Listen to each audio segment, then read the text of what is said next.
Good morning and welcome to Voices on WINNFM 98.9. This is Carla T with you. It's been a long time since I've been behind this mic for this particular show, but you all know out there that I was the very first host, so I have to always remind you, whenever I get to sit in this chair, I will mention that. Right, Jamster? Paul and I together started, we are the original hosts of Voices, Carla T and Paul Ferguson. Anyway, folks, I'm happy to be here in the studio with you. Your normal host, your regular host, I should say, Socrates, had work to do today. There's a cruise ship in port. And like him, I'm supposed to be working as well, but, he has to drive people. There are places such as Ram Smoke and Booze and Bougainvillea Gift Shop who carry my work. So I told him, just let the people know where they can find the pottery. So wherever you're joining us this morning, whether on the radio, whether on Facebook or YouTube, we thank you for staying tuned to WINNFM 98.9. I hope you're having a great and blessed day wherever you are.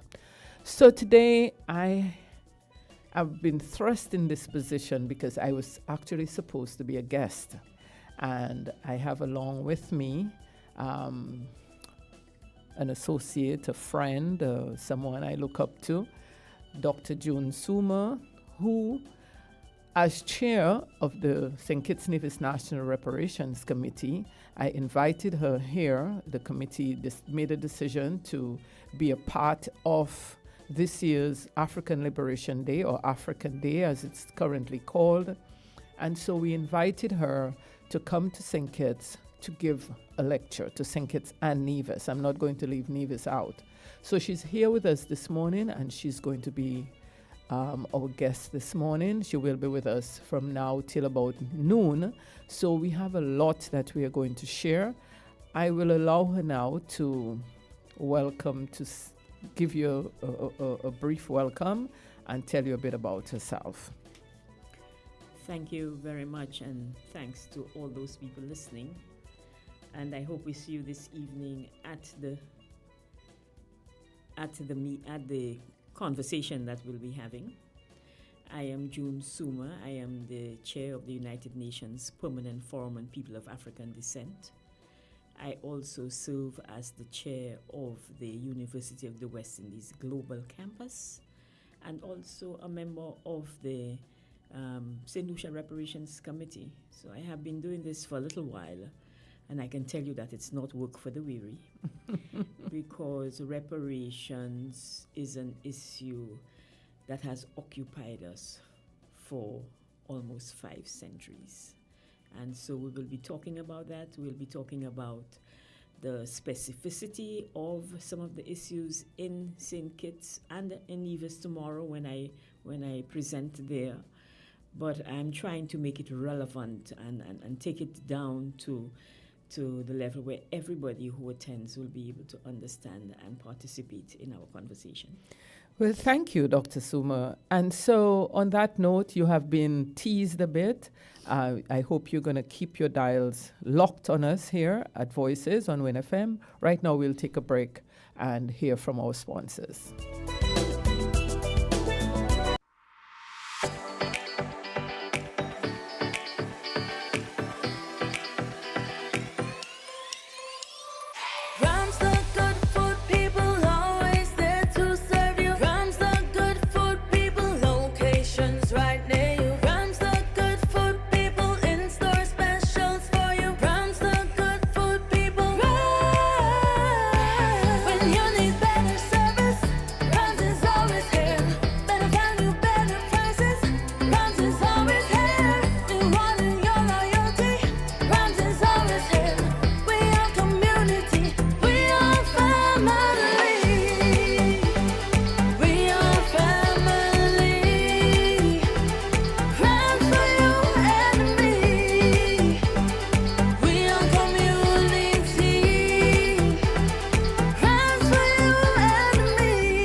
What has you so happy? My home internet just got upgraded.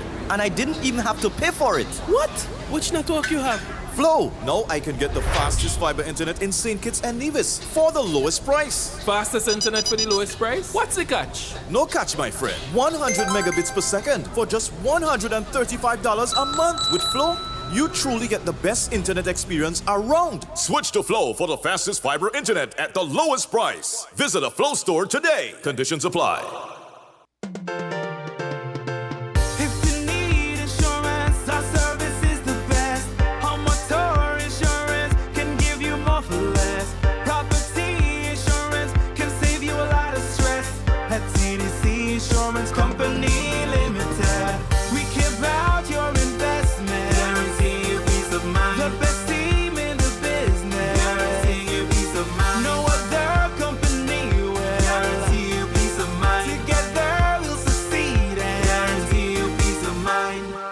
Insurance Company Limited, where you get more coverage for less.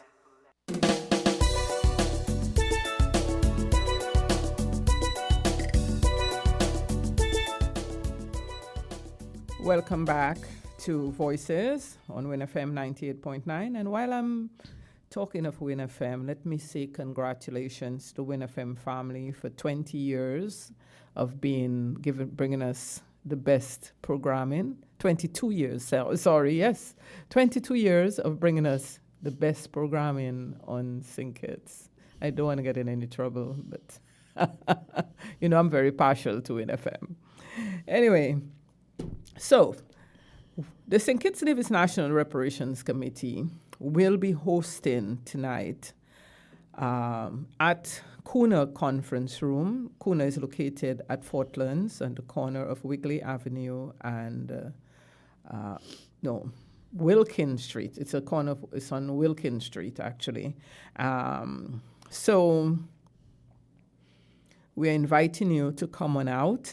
It's going to be held from 7 p.m. to 9 p.m.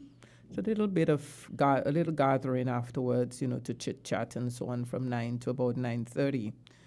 Dr. June Suma, who's here in the studio with me, will be delivering on the topic. Let me have her say it. I'm delivering on a very convoluted topic. That's why she is having a challenge with it.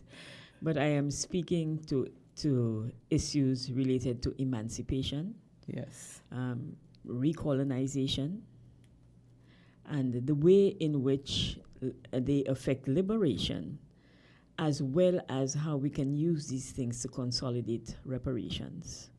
So it's a long topic that takes us over for 5 centuries.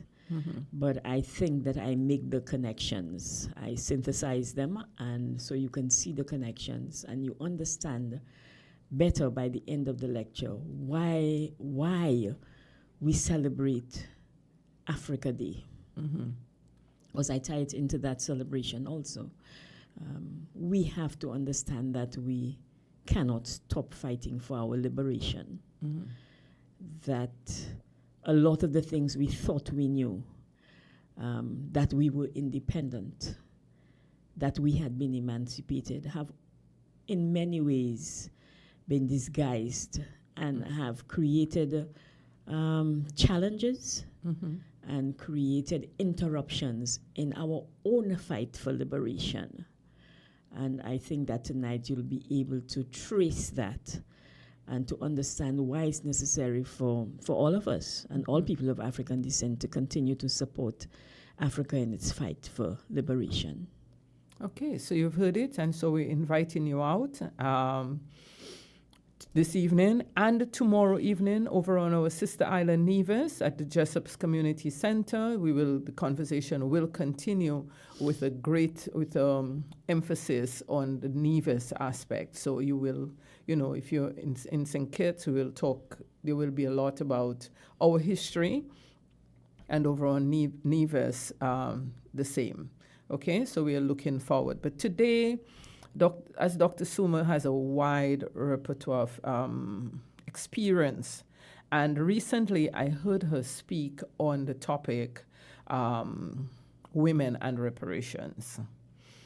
We are two women here in the studio, two women of African heritage. I would love for you to share with our audience because, you know, recently, and one of the reason you came up with, you talked on that was in the wake of the Brattle report. So if you can share with our audience so that they can become sensitized as to that, that would be great. Yes, in 2023, the report on reparations for transatlantic chattel slavery, and I'll be speaking to that issue tonight and what chattel slavery means in the Americas and the Caribbean, or the Brattle report was published. And the Brattle report looked at the harm caused by the transatlantic chattel slavery, which was vast, and it speaks to the fact that it has many legacy issues that we can see today. There are many repercussions that descendants of the enslaved face today. And the report says that about 19 million people from Africa were taken out of the continent over the 4 centuries. And that during that time, a lot of harm and trauma was done to these people and their descendants. And so it looks at 2 periods. The first period is actually the period of enslavement. Mm-hmm. In many of the countries, there are different times when enslavement was abolished. Mm-hmm. In the British West Indies, like in St. Kitts, it was 1838. Mm-hmm. So it looks at that period. Mm-hmm. And then it looks at the post-enslavement period, the period mm-hmm. of colonialism, mm-hmm. and what it was necessary for us to do to fight for our liberation. Mm-hmm. I focused, when I did my presentation on the Brattle report, I focused mainly on women, mm-hmm. because it quantifies the place where women could ask for reparations, and it spoke to the issue of violence against women. Mm-hmm. Enslaved society, enslaved African women were treated and exploited on 2 fronts, both for labor, that is working in the fields, mm-hmm. as well as labor in terms of reproducing enslaved people. Mm-hmm. And one of the reasons why I concentrate on liberation and reparations for women of African descent is because these women were the most abused in slave society. And because of the fact that you had 2 forms mm-hmm. of abuse. And the Brattle report calculates that if every woman from the age of 10, if you could describe a 10-year-old as a woman, because mm-hmm. that was the age of consent. Not that there was any age of consent during enslavement. That if you calculate that every woman from the age of 10 was raped mm-hmm. for 4 centuries, that really and truly you are looking at a total of over 50 million rapes during that time. And when I looked at the Brattle report, I thought to myself that was an underestimation mm-hmm. of the amount that would have been owed to women. But because certain things are not quantifiable, mm-hmm. they settled for saying and giving an amount in that regard. Now, I am not concentrating on women of African descent because I think that men were treated better or that women alone deserve reparations. I'm concentrating on women of African descent because I think that by telling the story of women of African descent, you are strengthening the case that you are making for reparations. Mm-hmm. And the estimation of the amount then is increased. Mm-hmm. But more than that, it's more than that for me with regard to the numbers and the figures and the payment. It's about the fact that the legacy issues remain. So women of African descent globally, I was recently at a PAHO meeting on girls and women of African descent in the Caribbean and Latin America. We have the lowest health statistics. In fact, we remain at the bottom of every global statistic, whether it's poverty, whether it's migration, whether it's health, whether it's economic development, social development. If you look at the statistics globally in 2024, women and girls of African descent are at the bottom. So these are the reasons why I call for reparations and call for more women to be involved in the reparations movement, because we have to understand our history apart from the history of men. We were a specific group, and we have to understand who we are. Ladies and gentlemen, our audience, if you'd like to call in at any time, feel free to do so. As you know, the numbers are 662-0989, 465-0989. Jamster will let me know if we have any calls on the line. When I did history at CFBC, I focused on, for my IA, as they call it, the contribution of women in the abolitionist movement, of enslaved women in the abolitionist movement. And women, women played a very great role in moving us towards slavery being abolished. They found many different ways in which to resist enslavement throughout that time. And I did hear you touch on some of those very points, the use of infanticide, or even on the flip side, those who had children with plantocracy so that their children would be elevated out of, those who used herbs to prevent themselves from, bringing bringing children into the world, those who actually fought alongside those people in Haiti and so on. You had very strong women throughout. We see in Dominica people like, what's her name? There's so many Sarah, of them. the woman, the chief, the wife of the chief of the Maroon Society. I read about her. Yes, and they the sort of punishment that they met up with. So I think the role of women cannot be denied throughout that period. No, it cannot be, because women were at the forefront of the resistance movement. And that is how we have to look at it. We have been taught in school that we were just rebellious and we wouldn't conform. But we were part of a resistance movement. Okay.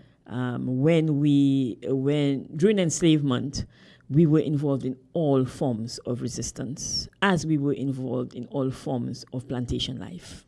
Okay, so tonight we will be touching on some of these topics. You will be touching on those topics, so we do hope that you will come out. Let's change the course a little bit. Recently, I was fortunate to be in Geneva for the third session for the people of African descent. You began your tenure as chair of that committee, the Permanent Forum for People of African Descent. Tell us a bit about what it means to be the chair, what that organization is about, and how the third session went, in your opinion. Well, thanks for that. I think that one of the things I want to do while I'm here is put in a plug for the Permanent Forum, which is the first such forum of the United Nations for people of African descent. It came out of the advocacy undertaken during the decade for people of African descent, which ends in December this year, and we are calling for a second decade. One second. Did people even know about the first decade? Was that something, we may have heard about it? Did our governments here in the region actually share with us? Did we do anything? Some governments did, but some governments didn't recognize it globally. There was a lot of pushback, even at the level of the UN, among the membership, for there to be a decade for people of African descent. And why it came is it out of the Durban Declaration, okay? which called for such a decade for us to concentrate on the issues related to people of African descent specifically. And we had a lot of issues related to all of the dimensions of development, whether they be economic, political, etc. But so you can imagine there was pushback from the powers who do not want to see people of African descent advance. Right. Yeah. And even our own countries hesitated because in light of that kind of assault, although they supported it, it was very hard for us to put in the education, because one of the things I have discovered, but I have always known, but I have rediscovered, is that money does not follow any activity to do with people of African descent. So we have to do it on our own. Our liberation is in our hands. So a number of things were not done, but a number of things were also done. Countries in Latin America, for example, all of them changed their laws related to the census. Before, there was no category in the census for people of African descent. And so people would identify maybe about 7% or 8%. And during the decade, once they change these categories, almost 40% of people in most of Latin America have identified as people of African descent. Yeah. And in Brazil, it's more than 50%, because Brazil is the country where most Africans and people of African descent live outside of Nigeria, which has the most, which is the most populous African state. And so the Permanent Forum has had 3 sessions. As you said, the Geneva was the 3rd one. And I think that one of the mandates that we have really showed its face in Geneva, because our mandate is that we must meet with civil society. We must have consultations. And we had almost 2,000 people register for that conference, people of African descent. And what was so amazing for me was that more than 60% of them were under the age of 30. From all over the world. Yeah, I saw that. It was, I heard the youth, and I loved their vibe. They were very passionate. Yes. Yeah. And that augurs well for the future of the movement. But I was also disappointed that we did not have many Caribbean youth. Okay. And I am asking governments to always ensure that young people from the Caribbean are involved. We are becoming invisible if we don't do that, because our young people will not carry the mantle for us if we don't involve them. Okay. So I'm asking for it to happen. So how do we go about involving, getting the youth more attracted to that sort of advocacy? I think a great part of it has to start with the education program. Our education program only recently has received a boost from governments that say the teaching of history is compulsory. The teaching of social studies is compulsory. I mean, how can we have development if we don't know who we are and where we came from and where we're going? We must know what mistakes we have made and what we must not repeat. Yeah. A lot of the challenge for us is that we do not want to undertake the complex conversations that we should have. I think that it's time that we have in the Caribbean the grown-up conversations. So young people are growing up and they're traumatized and they don't understand why. They rebel and so on, and because of a value system that they don't identify with. And we want to know why. Yeah. Involve them, have the conversations. Young people throughout the world are getting involved. Why not the Caribbean? Many people talk about the type of history that is taught. They feel, and I mean, to some degree, I have had children in all these different, I call it 4 different decades. But I see what they learn in school. I see that they do cover coming of Columbus, they talk about the indigenous people, they talk about Africa, but after a while, there's a sort of a slack off once you finish school. In some cases, depending on the school you attend, you may not even do history at CXC level. In some schools, it is compulsory. Social studies, doesn't really go that deep. It depends on the type of teacher you have who may delve that much deeper.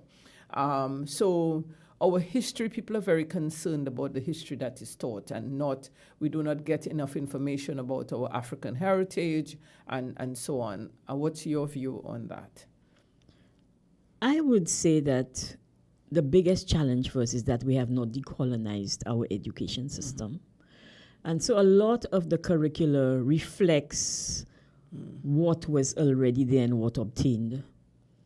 I belong to an association called the Caribbean Studies Association, which this year is celebrating 50 years as an association. And I was molded by that organization because we had people within that body that have written Caribbean history and Caribbean identity and Caribbean economy and Caribbean politics and all of the various issues related to the Caribbean that does not find its way into our curriculum. Wow. So there's a disconnect between academia and what is happening on the ground. I'm not blaming, but I'm saying that we need to be able to filter these things into our education system. And teachers need to upgrade themselves in that regard. For me, the teaching of history is not something that many young people find attractive because we teach history as if it is something in the past. If we make the connections with what is happening today and understand the legacy issues that we carry with us into the present and into the future, we will have a better understanding, and not just an understanding, but appreciation for what has happened to us and where we're going. Let me give you the example of climate justice, which is now a big issue. Globally, we're having the SIDS conference, Small Island Developing States Conference in Antigua and Barbuda. I will have you know that it has its roots in history and in enslavement. Because of enslavement, we were able to produce enough money and innovations, because we talk all the time as if it was just labor. We were also very innovative. Innovations that helped to fuel the Industrial Revolution in Europe and make Europe the place that it is today. And let nobody fool you that we did not make a contribution. It is because of us that these rich people were able to go back to England and reinforce their positions and buy property and buy land, and were able to become members of the House of Commons and even the House of Lords, and to be able to be the ruling class in Europe, in all of Europe today, not just England, all of Europe.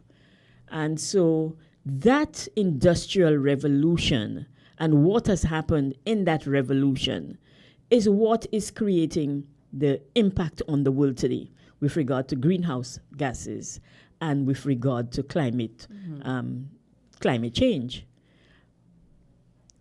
But more than that, in the Caribbean, because of the fact that the plantation system occupied all the prime lands, in countries like mine, I'm from St. Lucia, we were forced to either build homes on the riverbeds or by the river or on mountainside, so that now when the hurricanes come, they wash away all of these things, the landslides, etc. So we are getting a double dose. We are suffering twice because of the plantation system. And so when we go to talk about climate change, it's not just about the science of climate change, but the history of climate change and the legacy of climate change that is very important. And a lot of things that are happening today, whether it is about asking for constitutional review, etc., or teaching our children about Columbus, who was responsible for genocide, but we speak of him as if he's a hero. I can tell you I did the count, and we have 35 statues of Columbus around the Caribbean Sea, and I want them taken down. I want our own monuments put in place. Just yesterday, someone called me and spoke to that about monuments, the fact that we don't have any monuments to our enslaved, heroes. This morning, we were talking about Marcus of the Woods. Marcus of the Woods. Yes. Marcus I was of the talking to Woods. Mr. Stapleton when he brought that book for you, Places of Memory. And we were talking. I said, yesterday Dr. Suma mentioned the fact that in St. Kitts, the enslaved did not, at abolition, did not want to go back to work and so on. And he said, yes. He said, that is documented. And, I actually went back and searched for it yesterday, and I found it. So I was, I said, yes, I actually saw it, but I don't recall if I had heard it before, anyway. The fact is, he said, when Marcus of the Woods was very instrumental in that period. And he actually went on to tell me when they found a lot of the people who were living as Maroons, some of them had been there so long that the people did not know who they were. When they found them, they did not know who they were. Yes, So Mount Lyamiga and Mount Misery. Yeah, when you spoke about, resistance in St. Kitts that has always been there, that I found quite interesting, and that's something that you wanted to touch on as well. The fact that St. Kitts has always had a history of resistance. Yes, from the establishment of St. Kitts as a colony, a French and a British colony. Yeah, I mean, you have the one of the biggest early revolts in St. Kitts, and then you move on where you have resistance and the Maroonage and so on up into the mountains, as you said. And then you move on to, so it's on a continuum. You can see that, throughout the Caribbean, but because I'm looking at St. Kitts specifically, that there was never a time in our history when we accepted that we were less than human, that we were supposed to be free, that we were human beings, that we were not chattel. And so we have always resisted that definition that was imposed on us. And on the eve of emancipation, especially following the Haitian Revolution, we said in 1834 in St. Kitts that we are not going back to the plantations tomorrow as enslaved people. We are going back as wage labor. And the planters, because of the fact that the British were controlling abolition, said, no, you have to go back because we have an apprenticeship period. And that apprenticeship period was done to appease the planters who were going to lose labor. And so we had an extra, and that was just an extra 4 years of enslavement. Of enslavement, and indeed. so they decided throughout, it started on one plantation, and throughout St. Kitts, enslaved people put down their working tools and went into the mountains, especially Mount Misery. And they stayed there until a Navy ship was sent from Antigua, and Navy officers came into the island. And about 2 months later, they were able to find them and send them back. And so I found the character that they write about, Marcus of the Woods, King of the Woods.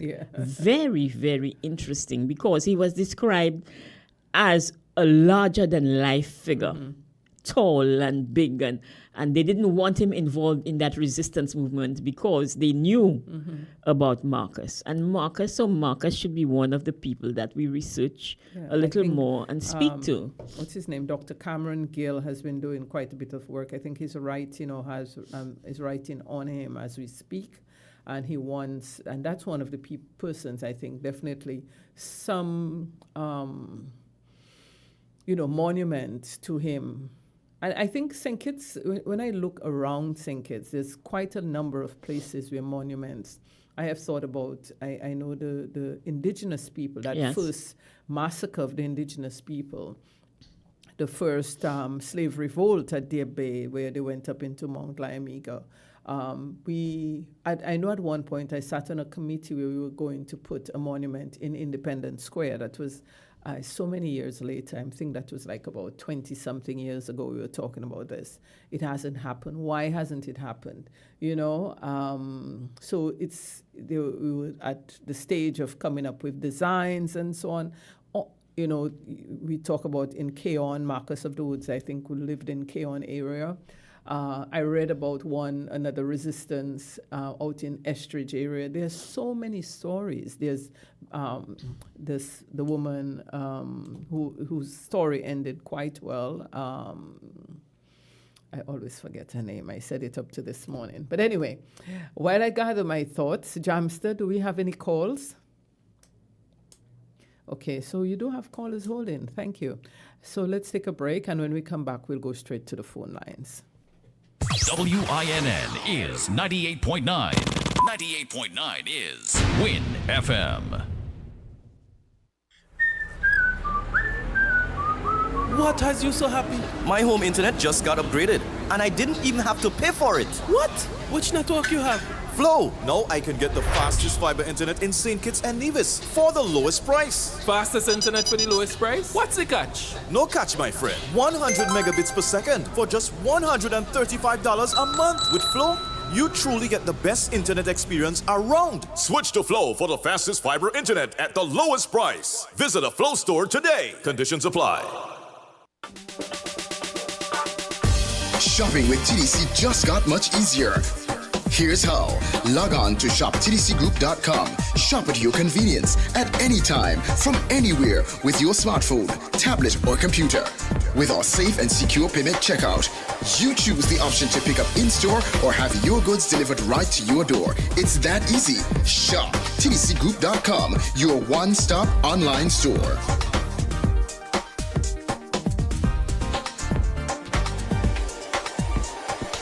Shop anywhere, shop anytime, same quality you love.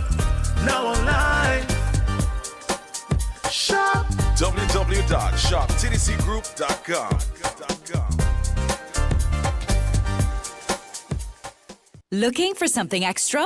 Look no further. Suppligent's got you covered with our Suppligent Shop and Win promotion. You can be the lucky winner to take home one of 3 cash prizes.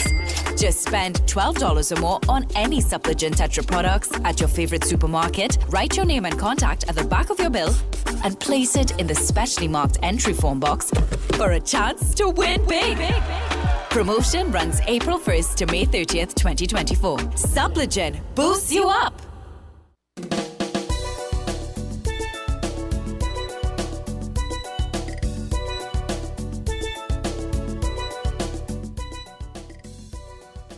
Welcome back to Win FM 98.9's Voices. We are in the studio. Your host today, Carla T, and alongside me, I'm my guest, Dr. June Suma, who hails from St. Lucia.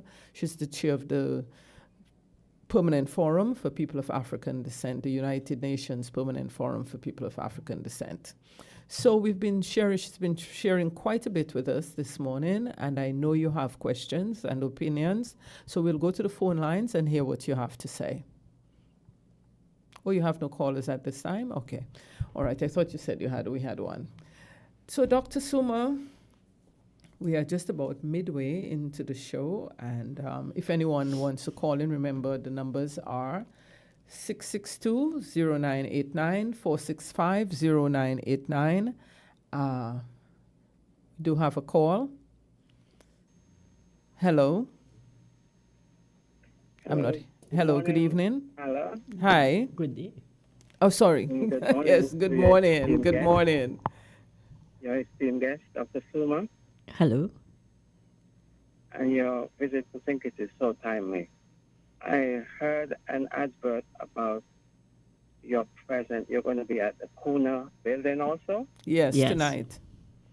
tonight. Mm-hmm. I will not miss it. Well, thank you. We I will have see you to there. relinquish all of my, if I had any other prior engagement. I just tuned in and I heard you spoke about we always resisted.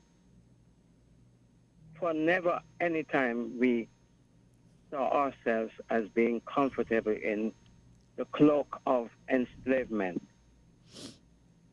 But comparing to then and now, what has happened that it seems to me, and if you were to do a survey, the sentiments of our freedom, even though we had already gained, there are some gains that to be had, which we already gained.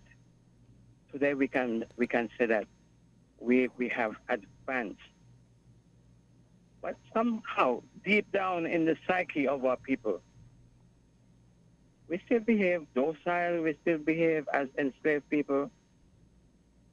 What is happening to us at the moment in our development that we would deny who we are? We will call ourselves by every other name as opposed to attaching ourselves to, like for instance, the journey across the Atlantic Ocean and grounding ourselves with what we will say Sankofa. Can you please walk us through? Can you please get into the minds of the listening public as to what has happened towards we are not being as sentimental as we ought to have been, with we being not enslaved people? Thank you very from much. a biblical perspective that we have accepted the lies, that we are servitude of other people for the rest of our lives? That's one of the questions I would want to ask. I'll listen off here. Thank you very much. You want me to... Oh, okay, let's take another call and then you'll answer both. Hello? You're live on Voices. Hi, good day. Good day, good afternoon, good morning. Good morning. Hi, Carla, good day, and welcome, Dr. Suma. Thank you. Carla, yesterday you and I started to have a conversation about the whole idea of our history and the fact that it has not been told, represented, illustrated properly in the Federation for many reasons. I have a personal opinion on that, where for the first part, we have not looked at it as an opportunity. On many shows, persons will say, oh, they don't like to talk about that, or they don't like to see this particular relic or monument or whatever the case may be, because it reminds them of slavery. And to each their own. But in my opinion, I think it's a lost opportunity for the simple reason that when you look at islands like Jamaica, where they highlight the struggle of their own, and they have turned them into icons, and as such, created a story behind these individuals and what they have been able to accomplish, showing the resilience of these people, we have not taken that same opportunity. And I find it so unfortunate because, again, just to the points made here, many of what has transpired throughout the region originated here in St. Kitts. Going back to the point where Dr. Cameron Gill came on many of the radio programs speaking to Marcus of the Wood and trying to make the case for him to be a national hero. Why haven't we started to take the information that himself, as well as information out of the archives, has presented us with, and created a particular narrative where we turn these people into the icons that they are and start shedding light on us as a people and what we have contributed, what we have been able to achieve in spite of, and using that to catapult a stronger sense of self and pride. It's a huge lost opportunity, and for whatever reason, we have not done so. And I think that we, as Kitishans, need to look in of ourselves and ask why we haven't done that. Okay. It's. Mm-hmm. I think your question here ties in with what the last very close to what the last caller is also saying. That in order to build that pride, we really have to go back into our history. We need to start recognizing, the people who made, who really contributed, over the years, over the centuries, our heroes such as Marcus of the Woods and Becker. Is it? Yeah. Do I have the right name? Better Douglas. Yeah, that's the name I was struggling for. Better Douglas, that's correct. And others, and many others. So let me give Dr. Suma a chance to answer those questions. Will you listen off the air? Sure. Okay, thank you. Thank you very much for those two connecting questions. I will try to give an explanation, I think, because it's a multidimensional issue. The first issue has to do with the fact that there's a shame within us because we were enslaved. A shame that blames the victim for what happened. And a shame that continues to today, so that people will tell you, why are you raising, I get it all the time, why are you bringing back the past when people do not understand that affects them today? It's not something that happened in the past. It is what is happening today, because from enslavement we have a systematic racism that has perpetuated our psyche and the psyche of our oppressors.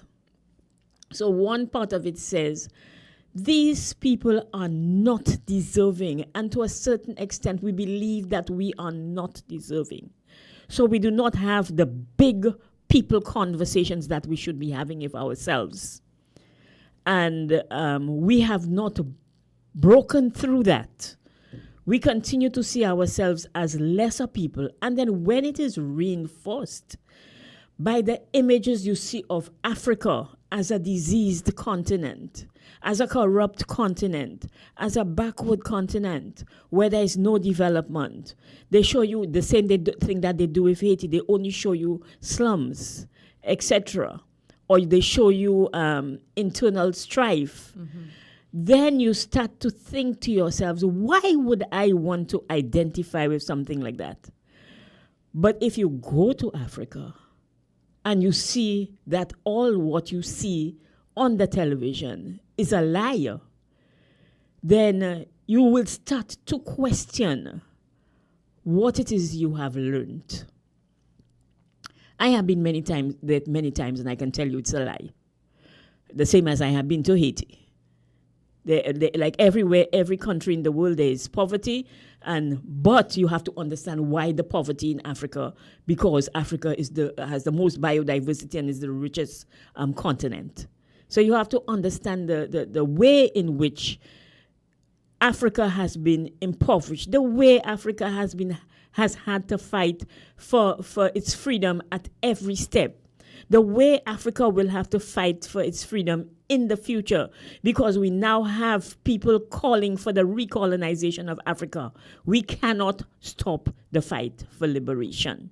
And we have to understand these things as a people, because whatever happens to Africa happens to us as people of African descent, and we must make the connection. Mm-hmm. So it's a big psychological issue that we're dealing with, because if for centuries you have been told, let me take the case of black women who have to fight this marginalized identity, that you are not beautiful, that you are masculine like a man, that you are only good for reproduction, etc., or for laboring in the fields, and that your complexion is not the best, so you cannot be on the front lines. People cannot see you as you deal with their customers. Then you start to internalize these things, and you start to think, I am not good enough as a woman of African descent. So I'm only using women as the example, but the same thing obtains for men. When your freedom was tied to policing, you know, on the eve of emancipation, one of the things the British did was to bring in the Policing Act.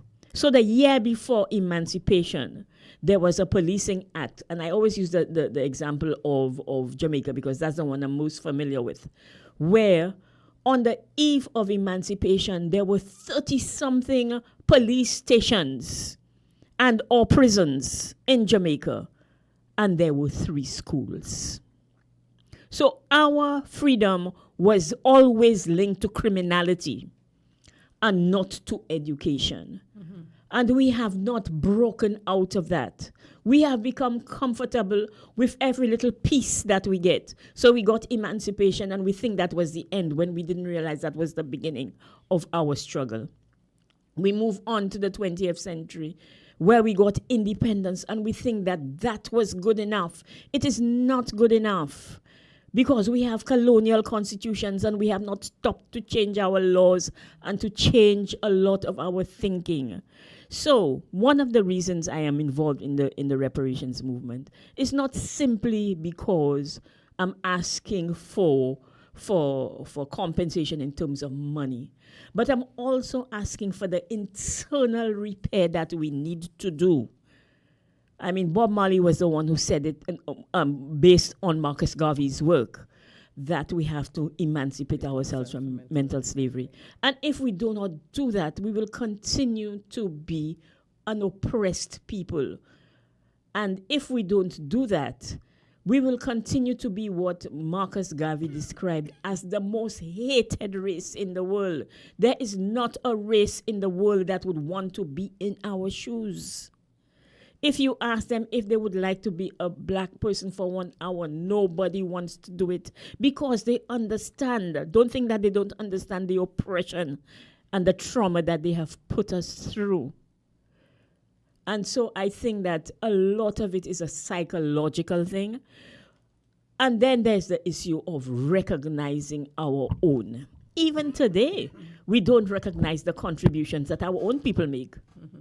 You know, so these are some of the issues that we have to do, deep-seated psychological issues. And so the second caller spoke about the lack of monuments in St. Kitts, and this, you know, I guess this also ties in with what you're saying, because it is this, you know, this consciousness to want to recognize our heroes is lacking. Do we have a call, you said?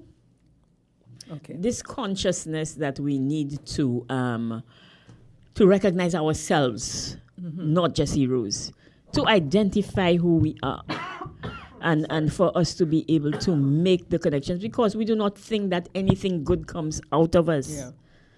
And so to put up a monument to Marcus of the Woods, or King of the Woods, which he was also called, is to say to ourselves that we were freedom fighters. Before we go to that call, let me just mention that we do have Ras Kalonji. Ras Kalonji, this is Dr. June Suma. Ras Kalonji is a member of the St. Kitts Nevis National Reparations Committee. I saw him here in the studio with Jamster, so I told him to come by. So let's take that call, and then we'll see if Ras Kalonji has any questions for us. Caller? Good morning, Carl. How are you doing? Good morning, Miss Henry. How are you? Oh, I'm enjoying the conversation. Very good. I'm happy to know that you're tuned in. Well, I just because you have always been wondering, what is the Reparations Committee doing? So I'm happy that you've chosen. I always want to know. Now, let's get straight to the identity. Well, I worked as a statistician for years. And when we have population census, the number people you see in front of you are asking to be identified as mixed. Oh. You don't know that? Yes, Because I know that. What we were told, or we are told, not whatever they say, put. Whether they're black like me or blacker, and they say they're mixed. Because a number of people have been mixed in truth. Because you know where the Portuguese come in, the French and whatever. So we are Dr. Summer will have to come up with a clear definition. How does she define a person of African descent? You know, like how they say in America, one drop of black blood make you black. Well, I So don't we think have it's to get only in a clear America. definition. So when we talk about 40%, but we don't say 98, eh? And what does it mean to be black? Now, we may not want to say it, but our political system has effectively done what the colonials did. We now belong to parties, not tribe, not a tradition. So when you're talking about black, some black when they're partying and others they're not black. Okay. And the history, it is true that we have always been an aggressive. In fact, they said the first set that they brought out, that they brought here, they had to send most of them to Jamaica to tell Jamaica thank us. Miss Sylvian, we are about 6 minutes away from the end, actually less than that, so let me... Tell Karan to come back this afternoon. Okay. You have a long story to go into it. Now you could come back this afternoon. Yes. No, but seriously, what you're doing, the work you're doing is important, but it needs some clear definitions. Eh? Okay, let's have Dr. Sumer address that. All right then. Thank you. Thank you very much for the question. It is, well, there's more than one question there. The first one has to do with the issue of identity. And you hear it all the time that people of African descent prefer to be identified as mixed, not recognizing that Africa is a very diverse continent and that there are all kinds of people in Africa. But even more than that, it is the fact that reward within the plantation system and during the period of enslavement was based on skin color. So the most privileged person was the white European, and the most discriminated against person was the woman of African descent. During enslavement, let's say in the French colonies, there were more than 100 shades of black because you had to move away from being African for you to get privileges in the society. So many people would try to, and I use the phrase, the whitening of the race. Many people try to whiten the race because the darker you were, the more you suffered in the society. So people wanted more and more privileges. And so these people start to buy into the system that granted them the rewards for being of a fairer skin. So quite apart from the issue of race, we also have to speak to the issue of colorism.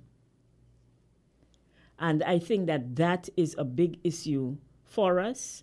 And that is why women who have a darker skin, men who have a darker skin, are not granted the same privileges. I have heard in the Caribbean, because I have lived in a number of different countries, people saying that certain prime ministers are too black to represent them.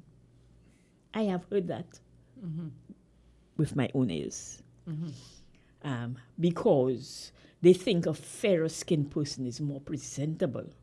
And we saw it as we were growing up in banks, in businesses, etc. that fairer-skinned people were the faces that you met. And people want to tell you, I personally, I have had the attacks. I have been called the black girl with all the hair. Mm-hmm. I have been called nigger. Mm-hmm. And I have been told that I am so pretty, it means that I am not a black person. You're not quite black, are you? So you understand the discrimination. And so people want to identify with things that are more presentable. And as I said, with also the narrative on Africa not being the ideal. Mm-hmm. These narratives run side by side. And so people want to identify as being non-black. Yeah. Okay, so I'm being told that it's noon, 12 o'clock, and it's time for us to go to the news. I would hope that you will stay tuned. We will be back at just about 12:30 to continue with Voices. And so stay tuned for the Win FM News. Thank you for joining us. You found the sound. 98.9. Win FM. We now bring you the headline news. The headline news is brought to you by Caribbean Alliance, The Grange, and Carib Brewery.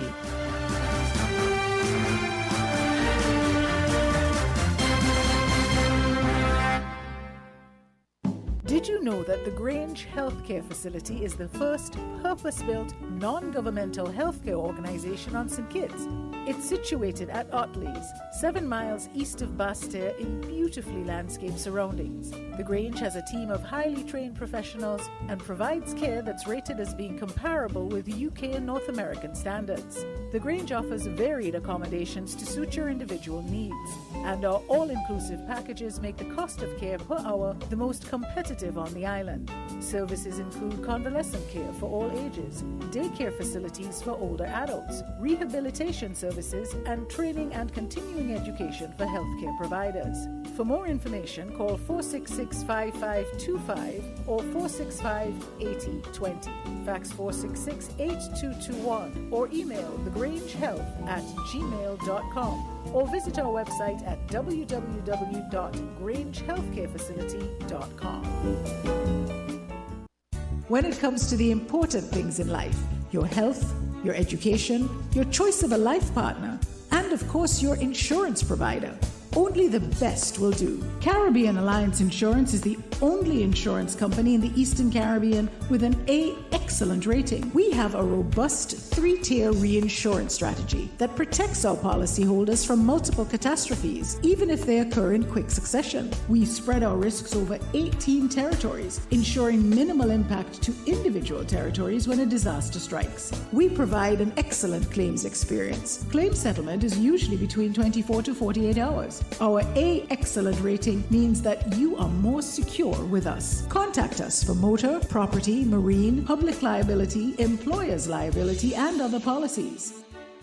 Delisle Walwyn, people you can trust. Local agent for Caribbean Alliance Insurance. Tomorrow secured.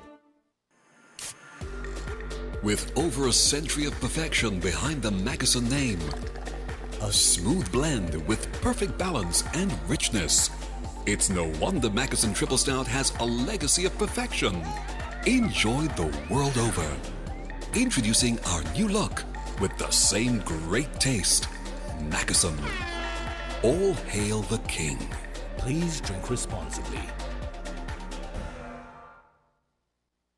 With the Win FM Midday News, I am Kevon Brown. Our top stories: winner of ECCB's 2024 Creative Disruptors and Innovators Contest, Stefan Joseph, talks about his innovation. CXC addresses concerns over syllabus suspension. Dutch St. Martin citizens to vote again in August. Sunrise Airlines make inaugural call to Antigua. Internationally, Israeli army names 3 soldiers killed in Gaza's Rafah, raising questions about war's strategy. Now the details.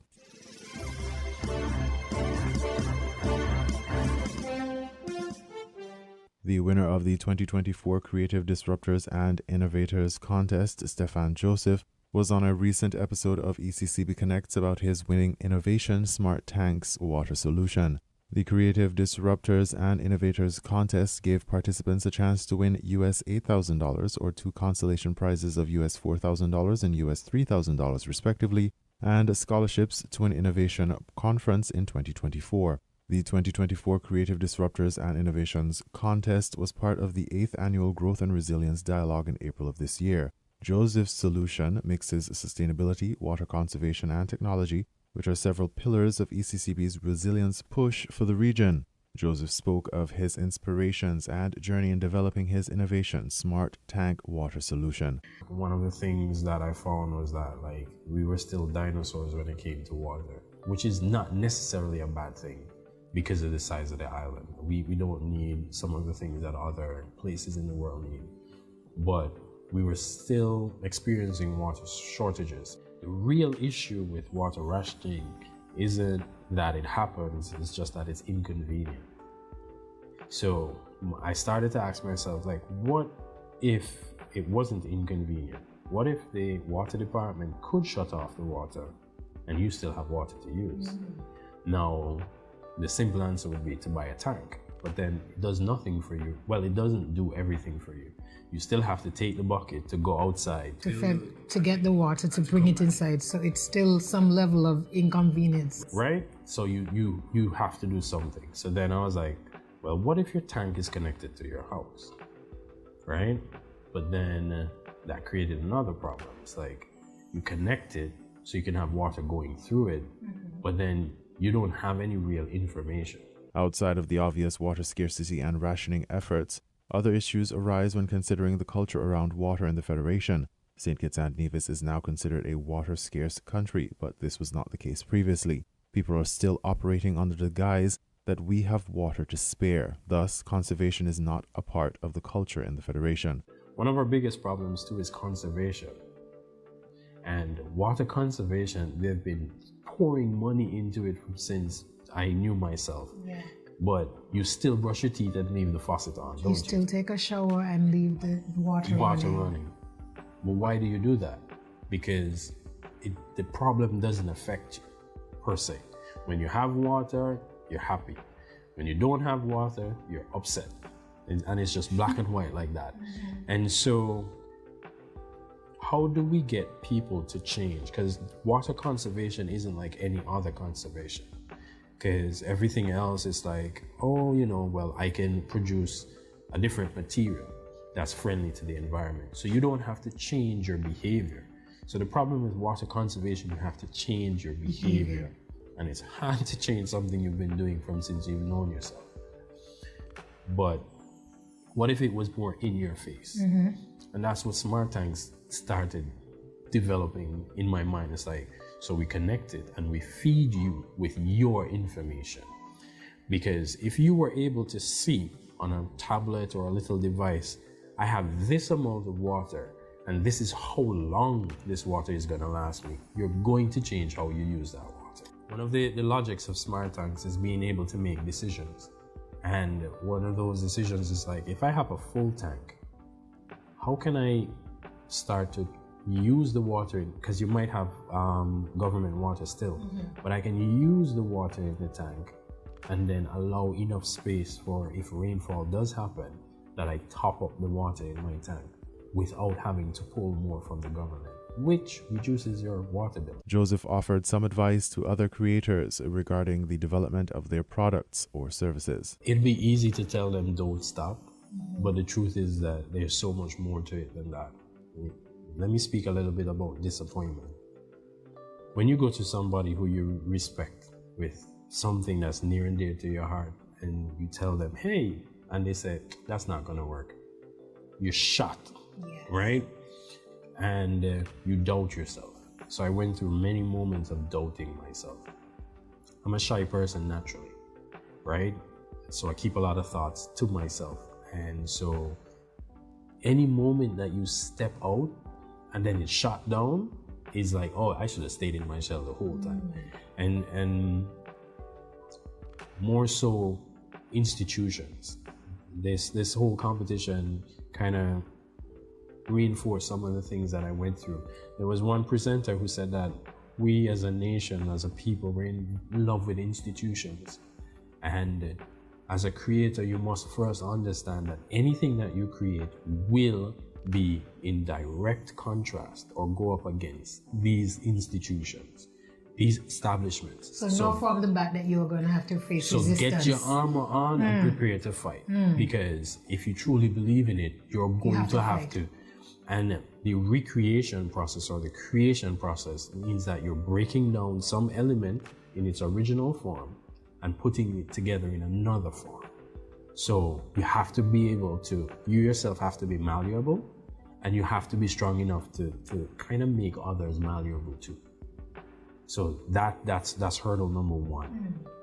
Number two is that you have to understand that what you're doing is probably something that's never been done before.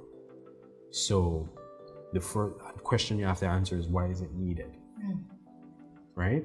So maybe that should be the first one. Why is it needed?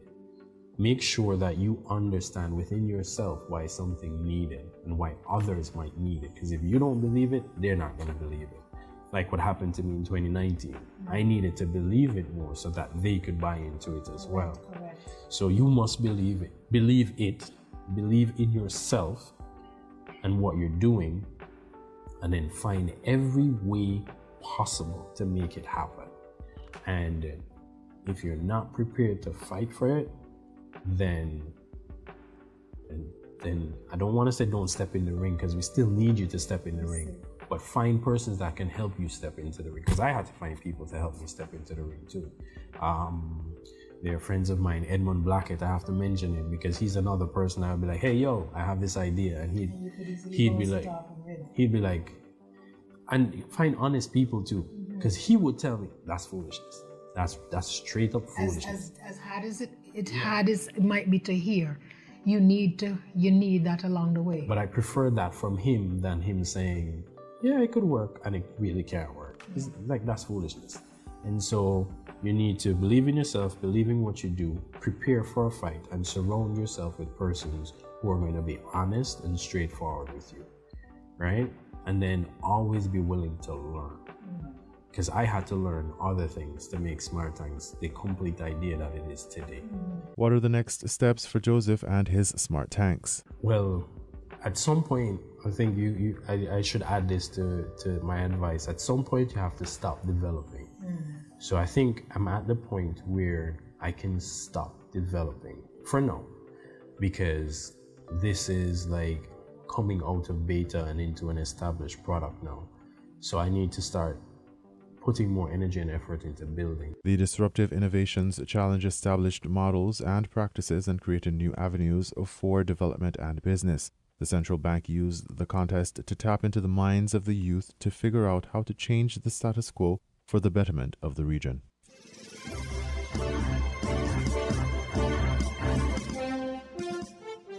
The Caribbean Examinations Council, CXC, has acknowledged the concerns arising from the premature release of correspondence regarding suspending specific syllabi. This early disclosure has caused anxiety among educators, students, parents, and other stakeholders. CXC stated that it regrets the situation and is taking steps to address it. A meeting with the Ministers of Education has been scheduled to discuss the matter. Following the meeting, CXC will issue a detailed public update through an official press release. CXC reassures stakeholders of its unwavering commitment to taking necessary actions in the best interest of everyone involved. The organization underscores its dedication to transparency and maintaining the smooth functioning of the educational process. Further information will be provided as it becomes available.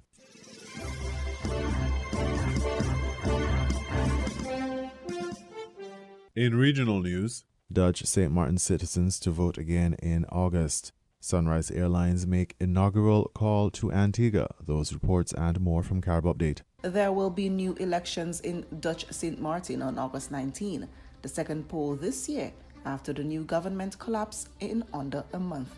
A snap election was triggered after the coalition government led by Prime Minister Luc Marcelina lost its majority in Parliament following the withdrawal of support from the governing coalition by Member of Parliament Kevin Mengret. St. Martin recently held its 2024 parliamentary election on January 11. With the date for the snap election now known, the Civil Registry Department has advised eligible voters that the voting registry will close on June 3, 2024. Haitian-based Sunrise Airlines made its inaugural flight to Antigua on Tuesday, the final leg of its current Eastern Caribbean expansion. The airline has just added Dominica, St. Lucia, and St. Kitts and Nevis also to its destination list, each having had similar inaugural flights in the last 2 days. Tourism Minister Charles Fernandez and CEO of Antigua and Barbuda Tourism Authority, Colin James, was among those at the Verburg International Airport who welcomed the flight from St. Lucia. In Dominica Monday, that country's Minister of Tourism, Dennis Charles, hailed the addition of the service. The head of the airline says the current expansion is part of a broader dream to unite the islands of the region. Regional travel connectivity and cost continue to be a challenge, especially in the Eastern Caribbean. Antigua and Barbuda is pushing for a new version of LIAT that St. John's says could take to the skies as soon as June. Barbadian pollster and political commentator Peter Wickham says public sentiments is with opposition leader Ralph Thorne taking control of the Democratic Labour Party. His comments against the background of a court action about control of the party that has been pushed by the now suspended former president and general secretary. On Monday, a court ruled that Andre Worrell and Pedro Shepard should remain as acting president and general secretary for the next month. A veteran DLP member, Ricardo Williams, had filed a certificate of urgency requesting the DLP's executive take the necessary steps to restore Warner Yearwood and Steve Blackett. Wickham says public support seems to be with Thorne, ultimately leading the party. He said the current fight within the DLP could have long-term implications for the moment. Wickham said that the DLP could be in at least 3 seats, but it needs quickly to get its act together. Local Grenadian lawyer Anselm Clouden says he wants to see speedier trials for gun-related crimes there. Clouden was responding to reporters' questions in light of a current debate in Grenada about the government pushing for the denial of bail for people charged with gun-related crimes. The lawyer said that approach will be problematic. Clouden has been retained to represent a Grenadian man charged this week for murder arising from a shooting incident. In a related development, Grenadian defense lawyer Anselm Clouden has praised the local police there for its successes in the last 2 weeks following a spike in gun incidences. With another court appearance by a man on Monday that investigators say is connected to one of the recent shootings in Grenada, the police there have appeared to make significant breakthroughs in quick time. One security analyst in St. George's says the apparent breakthrough is likely to return a sense of calm after a few high-profile gun-related incidents in a society not known for such activity. Clouden says he has been encouraged by the police's success. Monday, the police expressed confidence that they are cornering some of the key people believed to be associated with an unusual spike in recent weeks. The police say they have seized 25 guns this year, more than any time previously, have had more successes in drug interdictions while strengthening what they described as their intelligence infrastructure.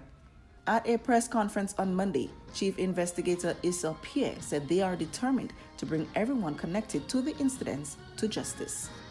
Antigua and Barbuda's Foreign Affairs Minister E.P. Chet Green has stressed the importance of a multi-sectoral buy-in for the SIDS agenda as the small islands seek to ensure practical and actionable commitments at the conference.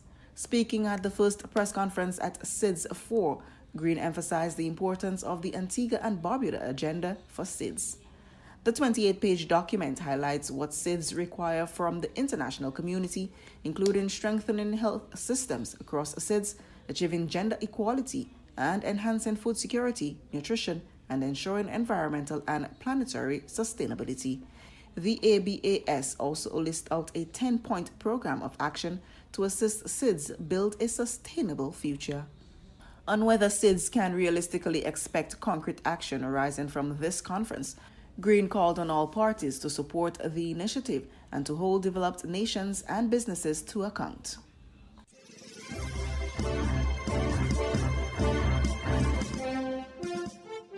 We now bring you these international reports. Israel has banned Al Jazeera, so our correspondent Imran Khan is joining us now from Jordan's capital, Amman.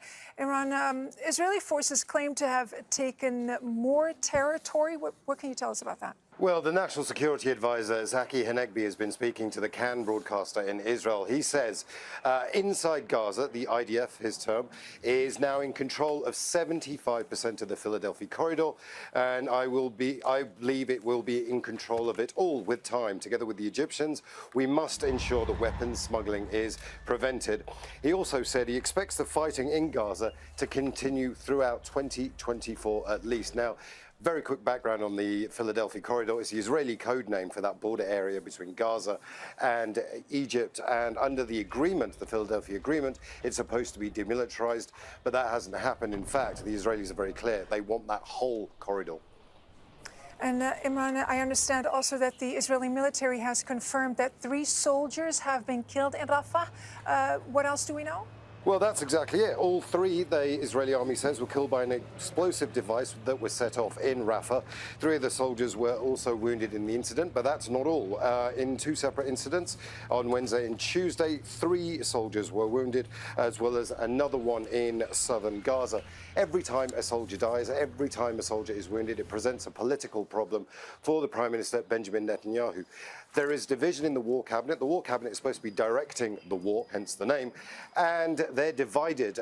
Benny Gantz, the War Minister, and Yoav Gallant, the Defense Minister, say there needs to be a plan for the day after. What Prime Minister Benjamin Netanyahu keeps saying publicly is there is a plan. It's the destruction of Hamas, both politically and militarily. But voices are getting louder and louder in the Israeli military and political establishment that suggest that those goals may not happen.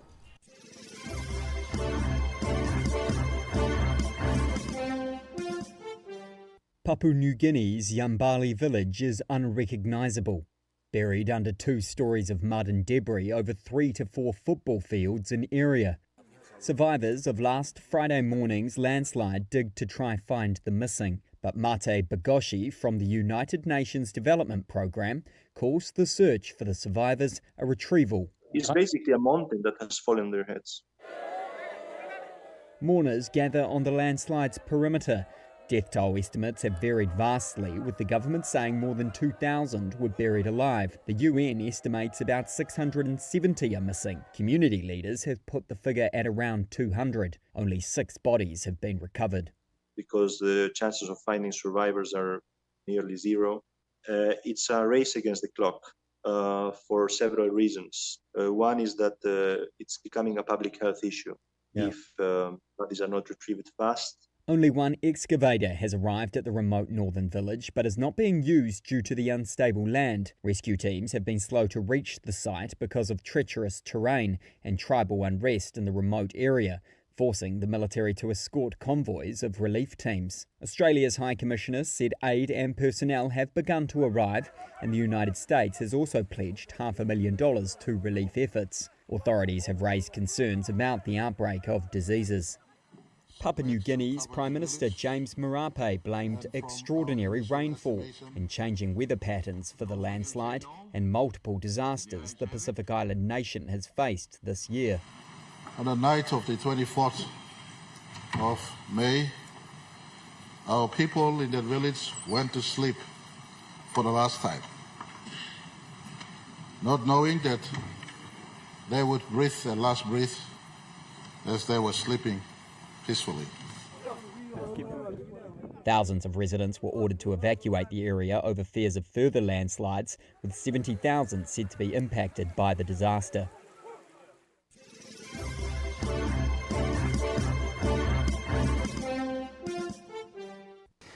Now, preliminary findings of an investigation into a Singapore Airlines flight that was hit by severe turbulence last week have been released.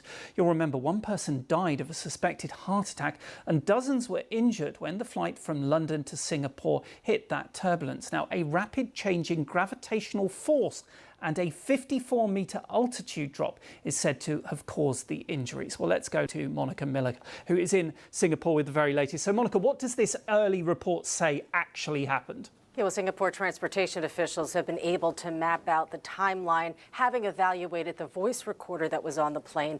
And this is what it showed, that shortly before the aircraft encountered this extreme turbulence, it was flying around 37,000 feet in the air, and it was on autopilot over around the south of Myanmar.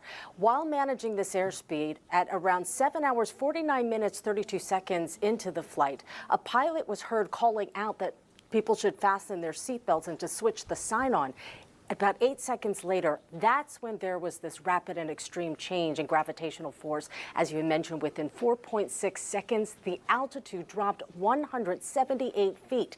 The report says that this caused unbelted passengers to become airborne due to that severe turbulence that flung passengers and crew around in the cabin, some of them slamming into the ceiling. Now, in the midst of the sequence of the rapid changes, recorded data also shows that the pilots then turned off the autopilot function and initiated control to stabilize the aircraft. And very shortly after that, they had called medical crews and made plans for an emergency landing in Bangkok. Now, a lot of people were injured in this. I see that Singapore Airlines saying that they are covering medical and hospital expenses. As far as we know, are people still in hospital after this incident? Indeed. We understand that there are currently about 28 passengers who were still hospitalized in Bangkok. Now, Thai medical officials say that among those who initially had been hospitalized, and these are some of those patients, they have spinal cord injuries and some brain and skull damage as well. As you mentioned, one person lost his life, a 73-year-old man, and many, many, many have suffered injuries.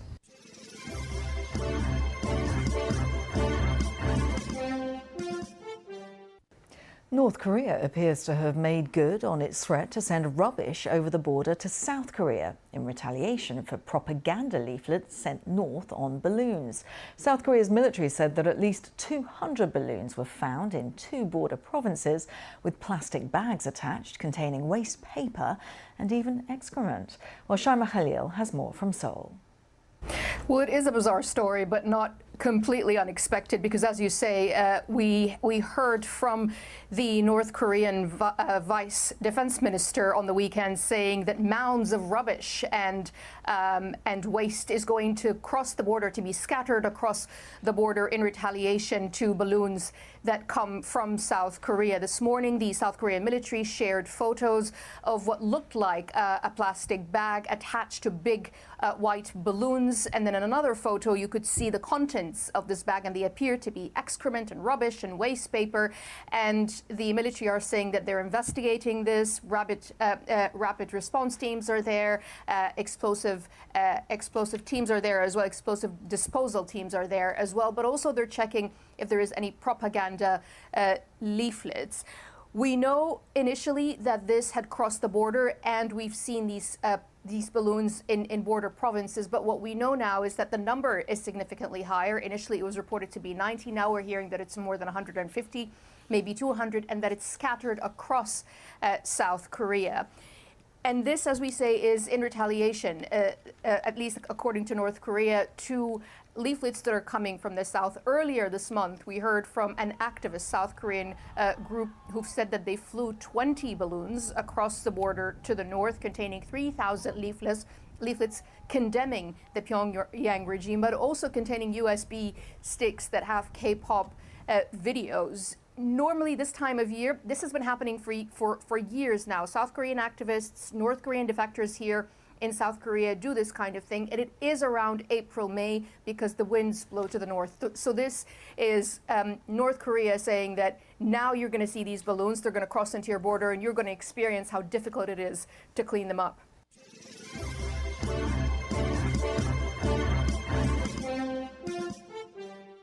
You were listening to the Midday News on WINNFM 98.9. The headlines: winner of ECCB's 2024 Creative Disruptors and Innovators Contest, Stefan Joseph talks about his innovation.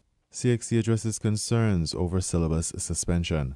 Dutch St. Martin citizens to vote again in August. Sunrise Airlines make inaugural call to Antigua. Internationally, Israeli army names 3 soldiers killed in Gaza's Rafah, raising questions about war's strategy. Thank you for listening. That was the WINNFM Headline News.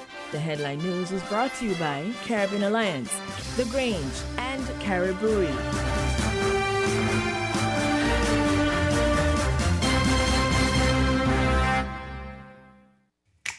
Maybe it's the way the brilliant gold liquid reflects our sunshine, or how the bright blue of its label mirrors the clear Caribbean skies overhead.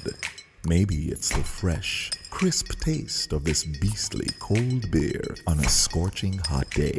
Maybe it's even the way it brings us all together. But one thing is for sure, Carib is very much a part of who we are wherever we're from in the Caribbean. Carib. It's the way we play. Drink responsibly.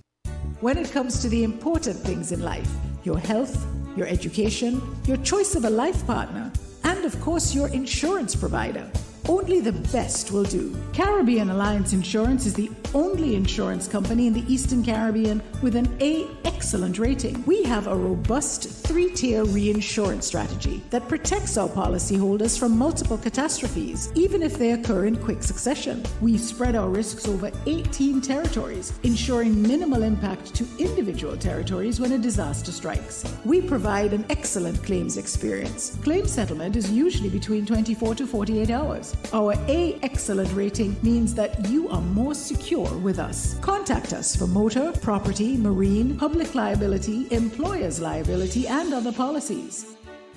Delisle Walwyn, people you can trust. Local agent for Caribbean Alliance Insurance. Tomorrow secured. Did you know that the Grange Healthcare Facility is the first purpose-built, non-governmental healthcare organization on St. Kitts? It's situated at Otley's, 7 miles east of Basseterre in beautifully landscaped surroundings. The Grange has a team of highly trained professionals and provides care that's rated as being comparable with UK and North American standards. The Grange offers varied accommodations to suit your individual needs, and our all-inclusive packages make the cost of care per hour the most competitive on the island. Services include convalescent care for all ages, daycare facilities for older adults, rehabilitation services, and training and continuing education for healthcare providers. For more information, call 466-5525 or 465-8020. Fax 466-8221 or email thegrangehealth@gmail.com or visit our website at www.grangehealthcarefacility.com.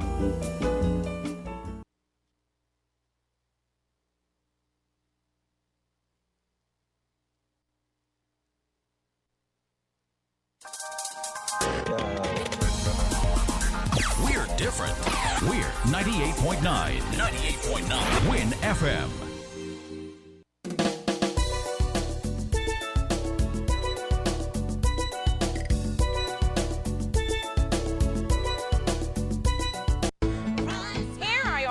Value Mart IGA specials. Running May 16 to May 29th. Now our Value Club Blue Tag specials. Lay's chips, $8.99. Kraft mayonnaise, $24.99. Palmolive dish liquid, $11.99. IGA and essential everyday salad dressings, $10.99. Peter Pan peanut butter, $12.99.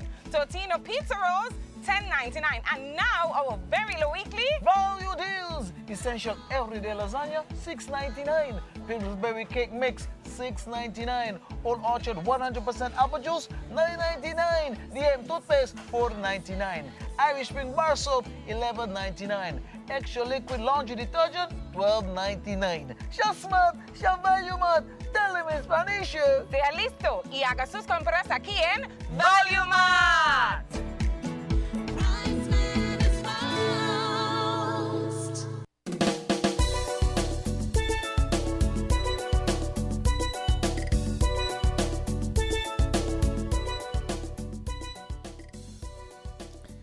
Good afternoon and welcome back to Win FM Voices.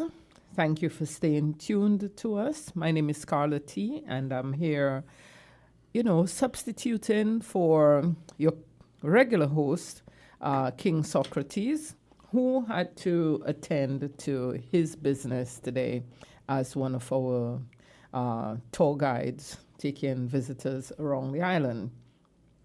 So in my capacity as chair of the St. Kitts Nevis Reparations Committee, I'd like to once again invite each and every one of you to come on out this evening for the lecture series, which begins here in St. Kitts and continues tomorrow in Nevis.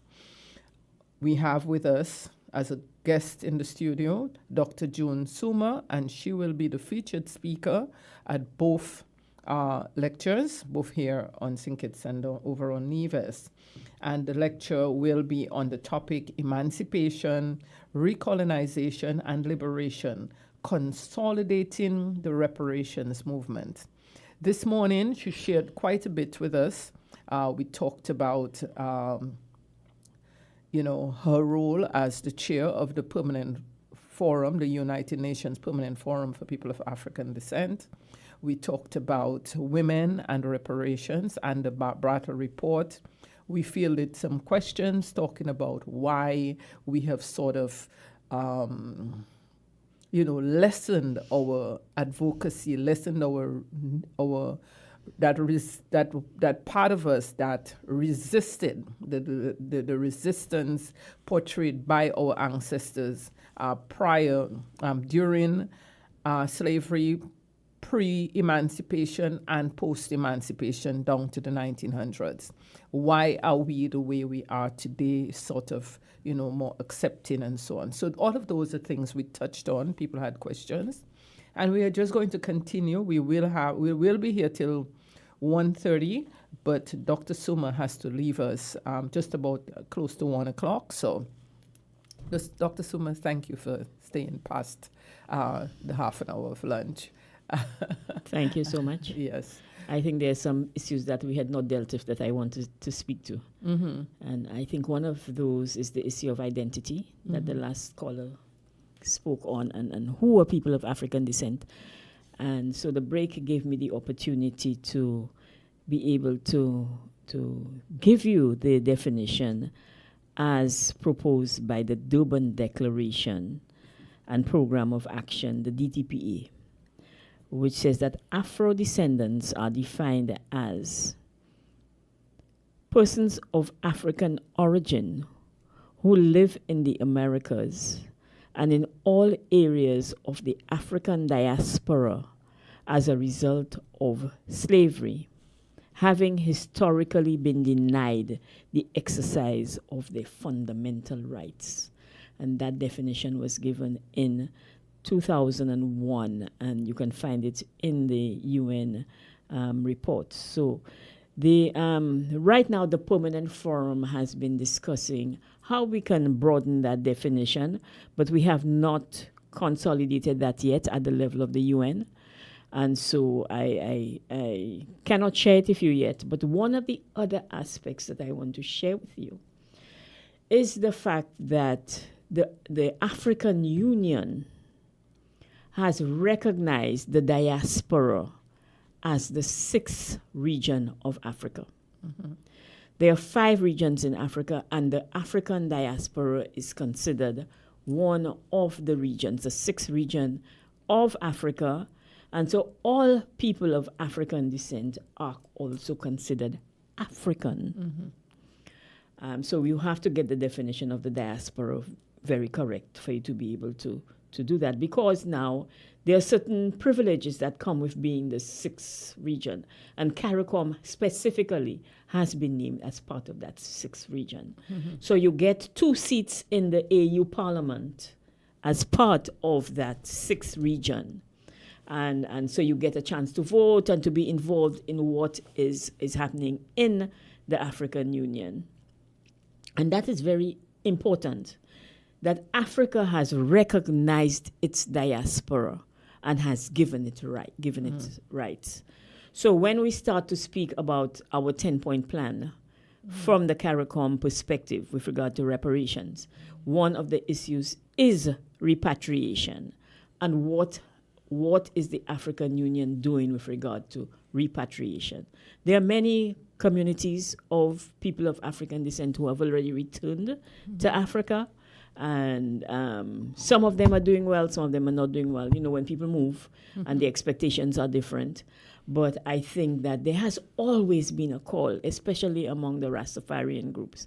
In fact, even before the Rastafarian groups had the Back to Africa movement, enslaved people who fought for their freedom and were able to capture boats always wanted to make their way back home. Yeah. You always have that feeling that you have to go back home. And I think that it is part of what has happened to us. The fact that we have been displaced, the fact that we feel dispossessed, people want to go back. And I can tell you that there is much to go back to. Africa has more resources than any continent in the world, which is why there is now a mad scramble for Africa to recolonize Africa, because a lot of the things that people are using in cell phones, in the technology right now, can be found in Africa in abundance. But they want to recolonize so that people who live in Africa do not have access to these things. And so it is one of the reasons why we are calling for that consciousness, why we are calling for that solidarity among people of African descent with Africa in the message that I brought, so that we understand that we have a lot to lose if we do not understand that we are part of that diaspora, that we are part of Africa. And I make the point very strongly because we have not understood one of the recolonization mechanisms is within technology. So we have, for example, the conversation around AI. And we have not stopped to think. We think, okay, it makes our phone better, it makes research better, and so on. Make our pictures better. Yes.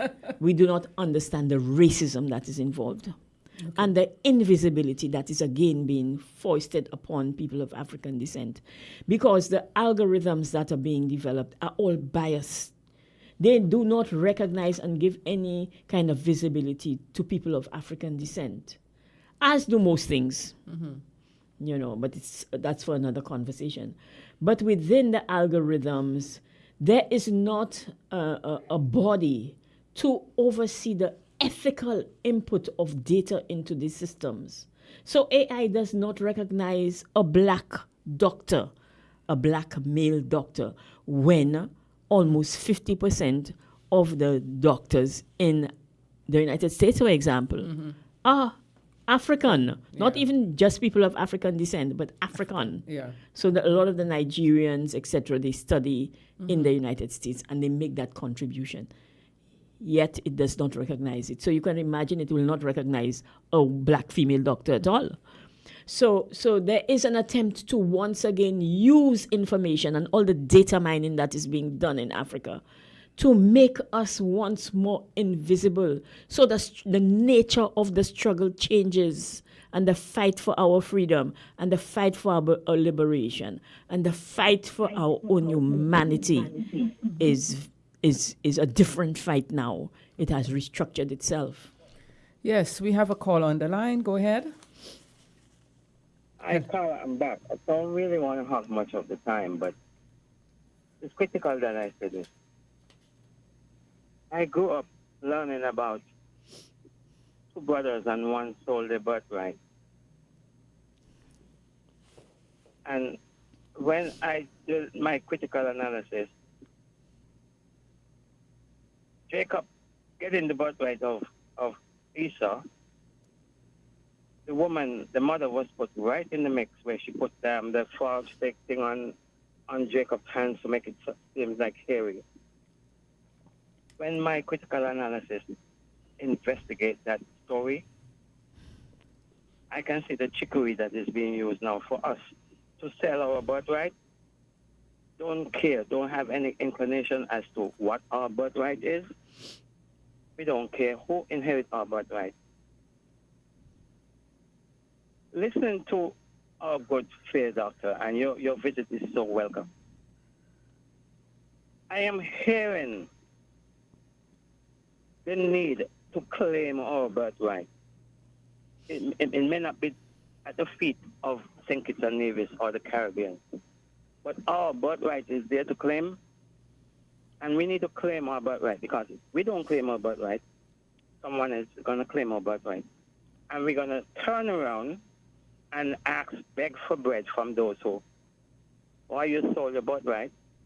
Your birthright, you could have kept your birthright, but you decided to sell your birthright to your other brother. So this is what I'm hearing, and the naysayers and the apologists, you know, they will want to chime in, and rightly so, they have their own views. But this message cannot be stopped now, because if it falls on deaf ears, there are going to be consequences. So therefore, allow it to fall on good ears, and let the seeds sprout. Let the root of that little seedling percolate into the soil, and see the need to claim your birthright. Just recently, Felix Tshisekedi, the president of the Democratic Republic of the Congo, he made a case, and there is going to be a case against Apple, the company. And you spoke about the cell phone. Because we know in the eastern part of the Congo what is happening there. And the irony about it is children are dying.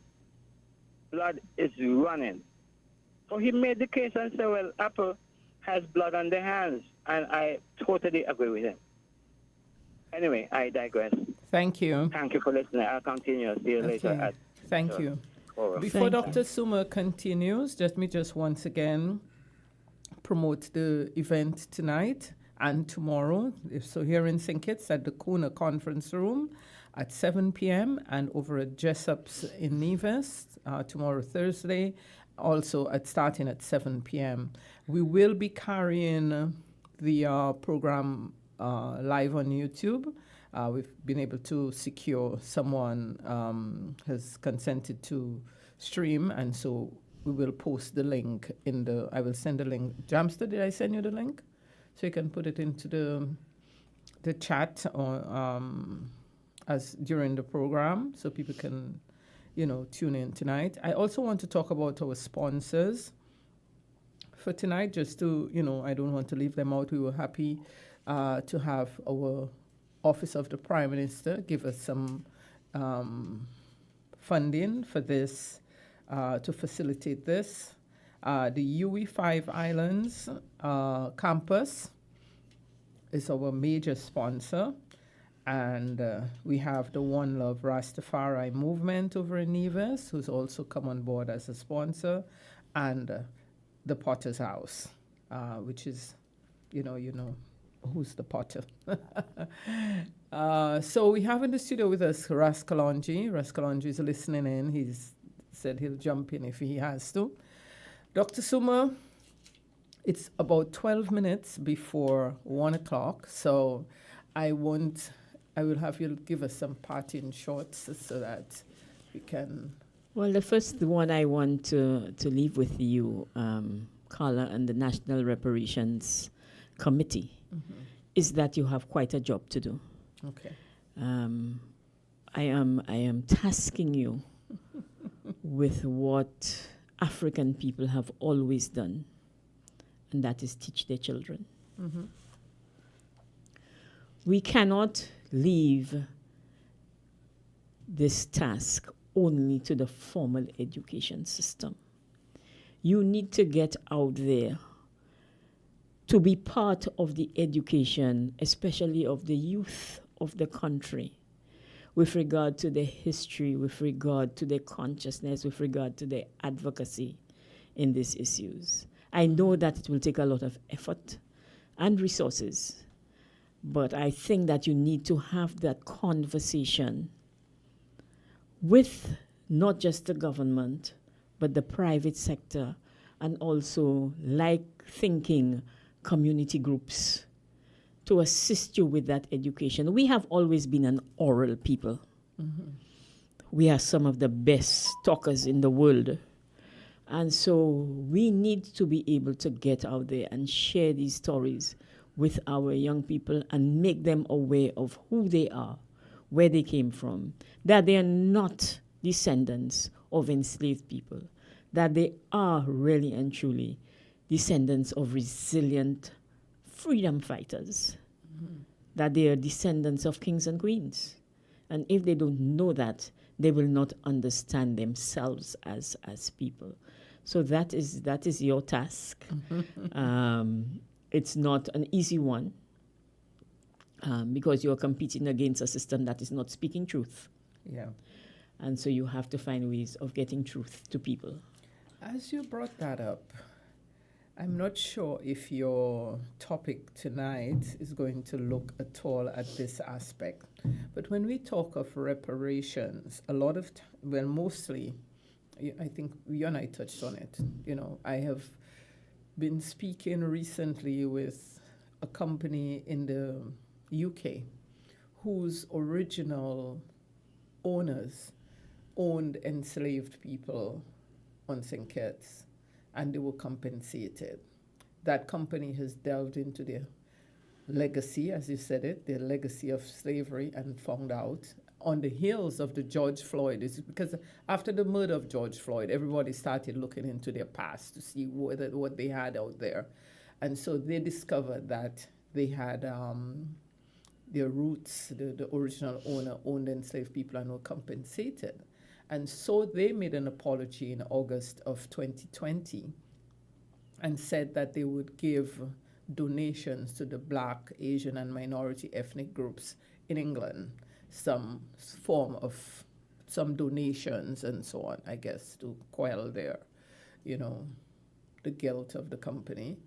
So we have started talking with them because once I found out about it, and I decided to reach out to their CEO, and so now we are in discussions. And so they are looking at how best they could make some sort of gesture to St. Kitts because of that history. But when we look at the database of persons who benefited from the enslavement of Africans, not only in England, not only the English government, the French and so on, but the families and the descendants of families, not only in St. Kitts, but throughout the region, who continue to benefit from that. How do we, that question came up last week, how do we tackle that? Because it becomes, the face of those who may have, whose ancestors were involved in slavery. They bear that burden, but we are not looking at talking to them. I find it a very interesting area. We are not talking to those here. How do we go about doing that in the most sensitive? Is there need to be sensitive, some sort of sensitization? There are so many questions in that one statement. The first, for me, I have mixed feelings. Okay. With regard to the beneficiaries of enslavement deciding on what reparations they should give. Mm-hmm. I have a, because you said it very well, to quell their own guilt. Mm-hmm. I have a challenge with that because I think that the narrative is ours, mm-hmm. and we have to own the narrative. Yeah. If we have not done that, then anybody can come to say, okay, my grandfather or my great-great-grandfather was involved in enslavement, and we got a certain amount of money as compensation, and I would like to give you X, Y, and Z. So you decide how much your guilt is worth. Mm-hmm. And so I have mixed feelings about that. And then to go out there and broadcast, okay, I have given $20 to this cause because my great-great-grandfather was involved, and so I have relieved my guilt and so on. That's one of my challenges. Mm-hmm. On the other hand, I also believe that everybody is in need of repair. Mm-hmm. That those people who feel that guilt must also come to the point of reckoning and atonement. that there must be the open conversation.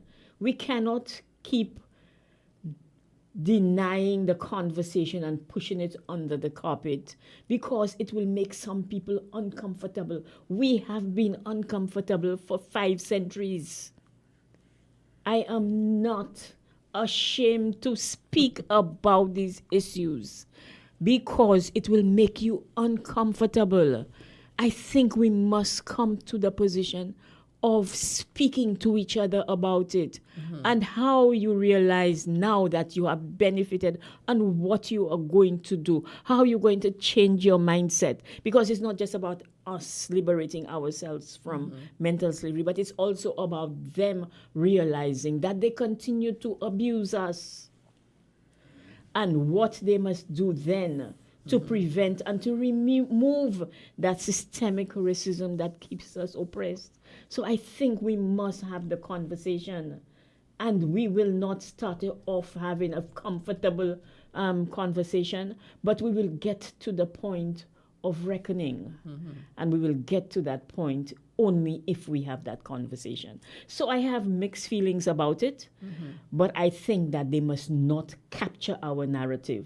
Okay. And I realize that that is happening now with some of the descendants of or beneficiaries of enslavement in the United Kingdom. So they are all over the world talking about reparations, and I do not mind that they are advocating on our behalf. But it must not seem now that after we have been doing this for centuries, that you can just come in and step into the space at the time, and it can continue to benefit you. Actually, someone stopped me the other day and said that to me. It's very similar, like, talked about they're getting all of this mileage. So they give, and then they get all of this mileage out of this gift.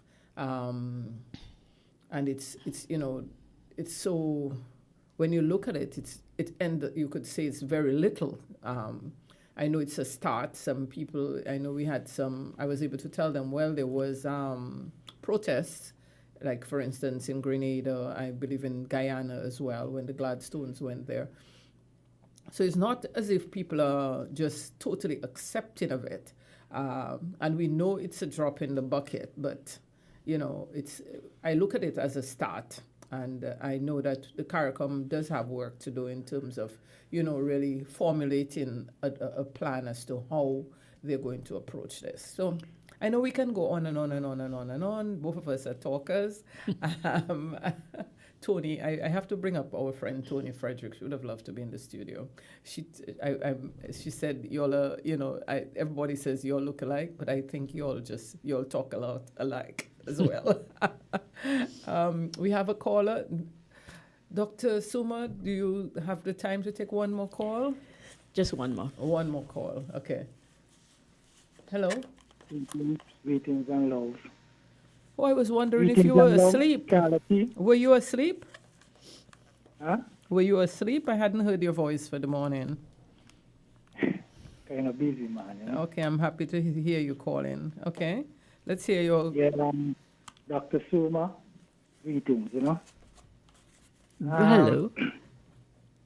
My question to you is the matter of repatriation to Africa.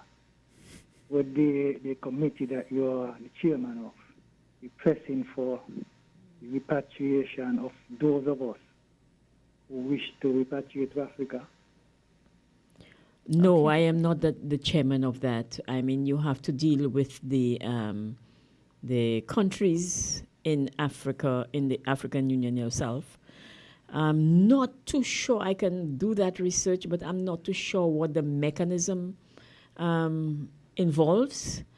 But I know that there are already many existing groups. I was in Ghana and I met a number of groups. I was in Zambia and met a number of groups. I'm working with a group from Tanzania who are of Jamaican descent who have set up themselves in Tanzania. So I know that there are many such groups right now, and I know that Ghana had a formal homecoming, and I think that every year each country is doing a different homecoming. But to be honest, I don't know the details yet. And I think perhaps it is one of the things that the group should also look into. Yes, the reparations committee should look into the processes that now exist, because I know that they are building on these processes and putting things in place, laws in place to make sure there's citizenship, there's a certain amount of funding from reparations to be able to facilitate that, etc. But I'm not the person involved in that part. Thank you, caller. Dr. Suma, I will see you later this evening. Yes. 7 o'clock, or before 7 o'clock. The program will start on time, ladies and gentlemen. So if you're going to come, clear some space and get to Kuna Conference Room to hear the lecture being delivered by Dr. June Suma. Okay? So thank you very much. Now. Thank you so much for joining us today on Voices. Folks, we go to a commercial break now.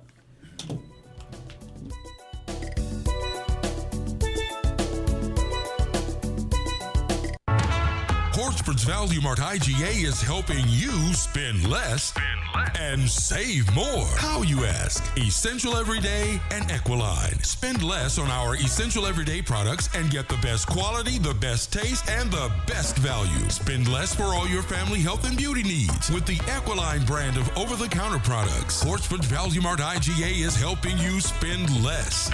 With our Essential Everyday products and Equiline over-the-counter health and beauty care products. Shop smart and spend less at Value Mart, where price matters most.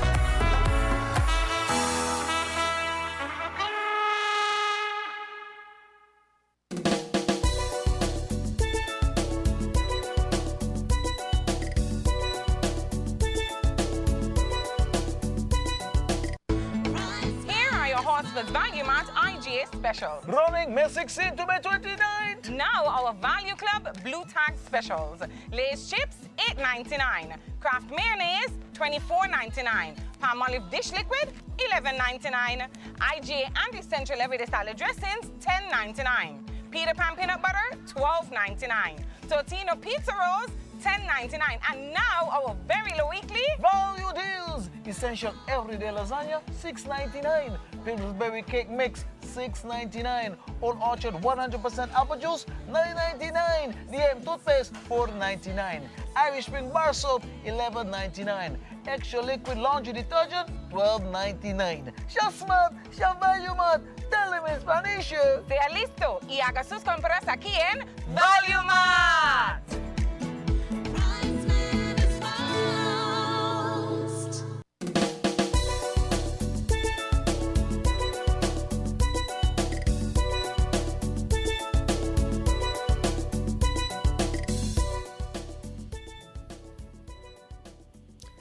Yes, ladies and gentlemen, viewers, whether on the internet or, well, YouTube or Facebook, I should say, whether you're joining us via radio, thank you for staying tuned to Voices. And tonight is shaping up to be a really exciting occasion. You know, this lecture planned. We've been hearing quite a lot from Dr. Suma. We've heard quite a lot from Dr. Suma this morning. So we are going to continue. If you have any calls you'd like to call in, please feel free to do so.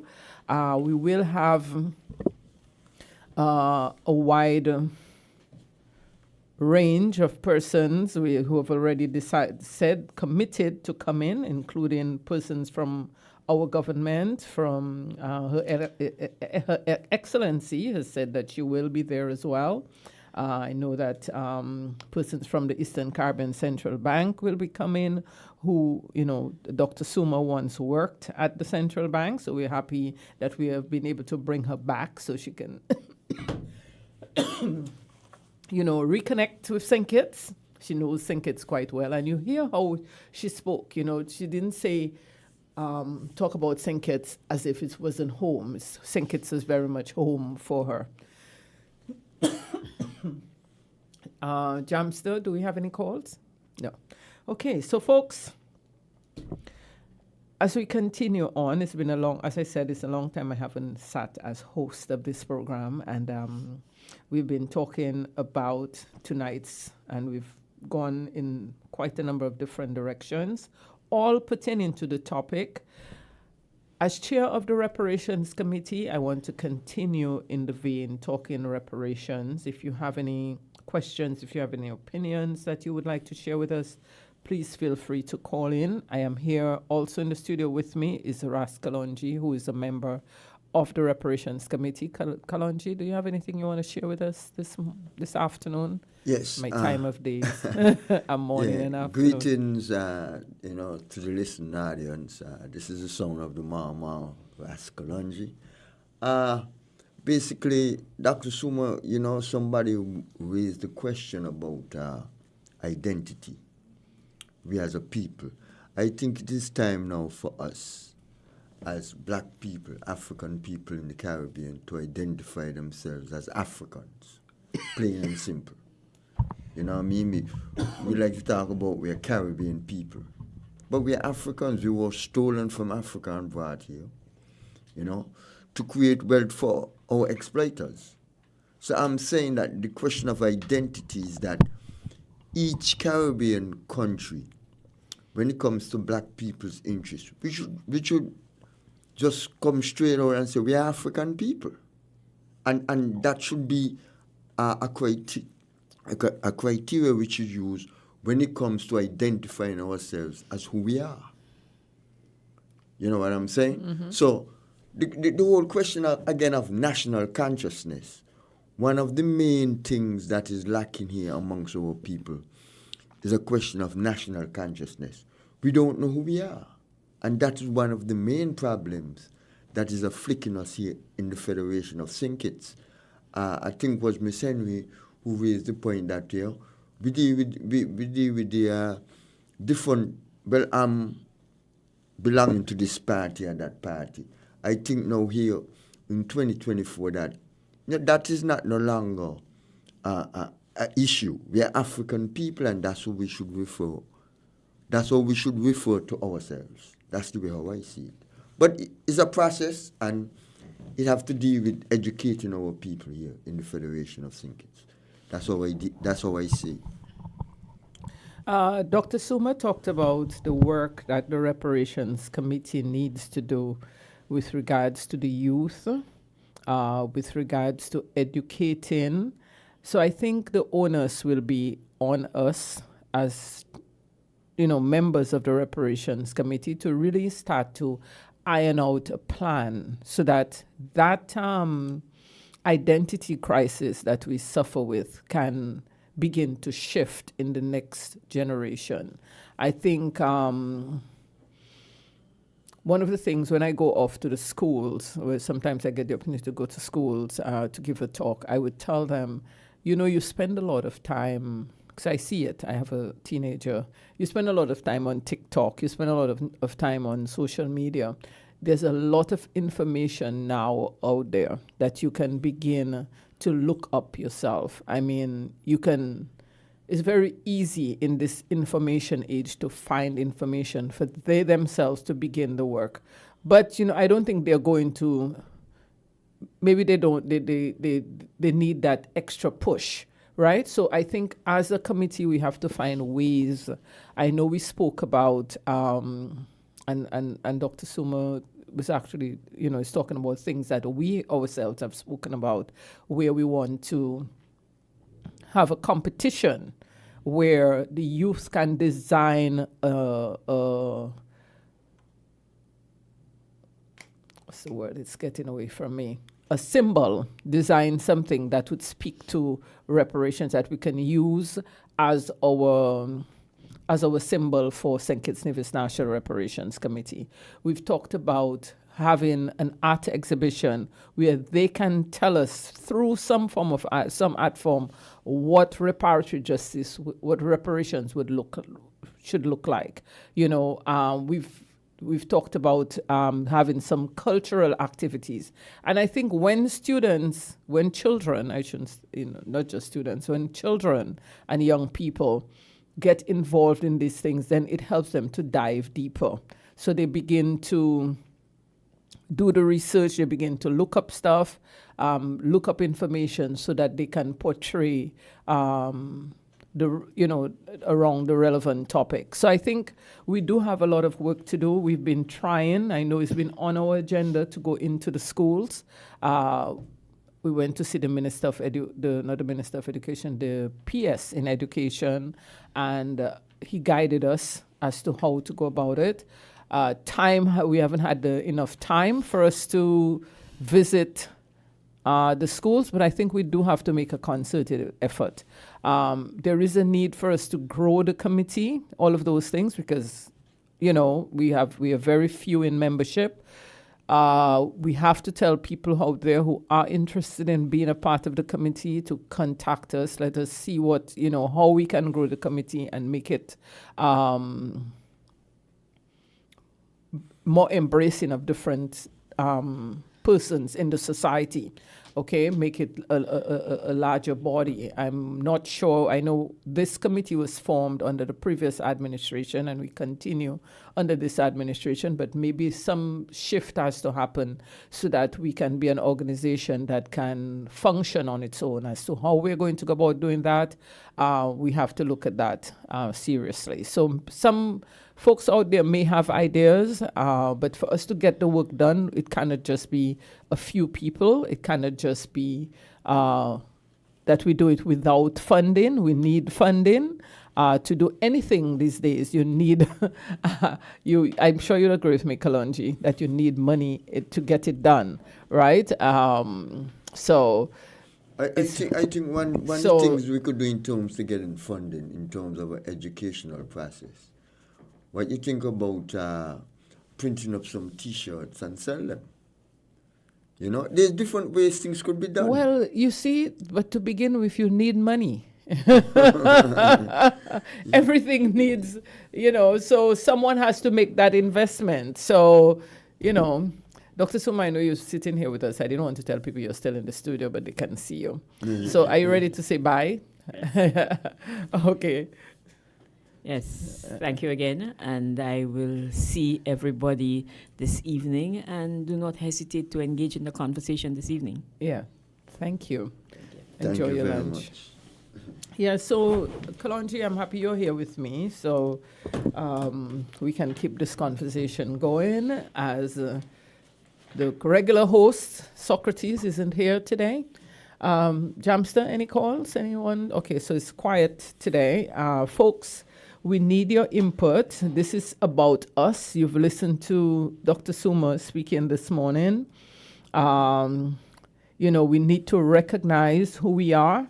As a people, we need to, we've heard many times, I think it was Dr. What's her name? Miss Henry.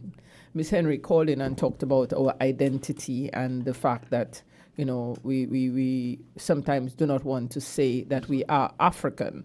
So, people, I hear it even up to today. People say it as if it's a badge of honor, but we have to recognize that we are people of African descent, and this is our story. Yeah, but the question of identity, Carlo, is very important, and I think that should be a national issue. That's why I'm saying that we need a national consciousness, because, as Marcus Garvey said, a tree without root, you know what I mean? We have to know our past in order to move to the future. So I'm saying that these are things that will be included in the national consciousness, where we as a people, we don't know our story.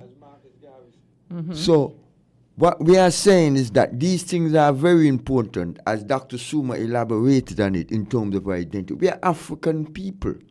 You can't bring a horse from Germany here to sink it.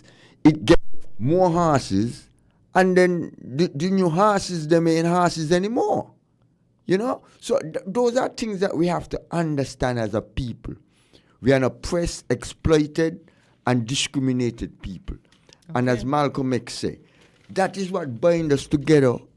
You understand? And give us that commonality in terms of the oppression that was put on our people. So I think that is very important in terms of identity. Okay. We should say who we are, African people. And basically that is what it's about. Because if we don't speak as one voice, that's why we have so much problems. Not only here in St. Kitts and Nevis, but throughout the whole Caribbean, where, you know, the whole question of crime is rising throughout the whole Caribbean. And certain people is surprised that, you know, why we are here killing ourselves, nobody else are killing us, but we don't know who we are. And that is one of the main ingredient that is affecting us. I am going to agree with you here. We do, you know, throughout the region, even and further afield, we know that the crime situation has been going on for quite a while. And this is something, actually, and it's not only the crime, and maybe I may get in trouble, so I could watch my words about what I'm about to say.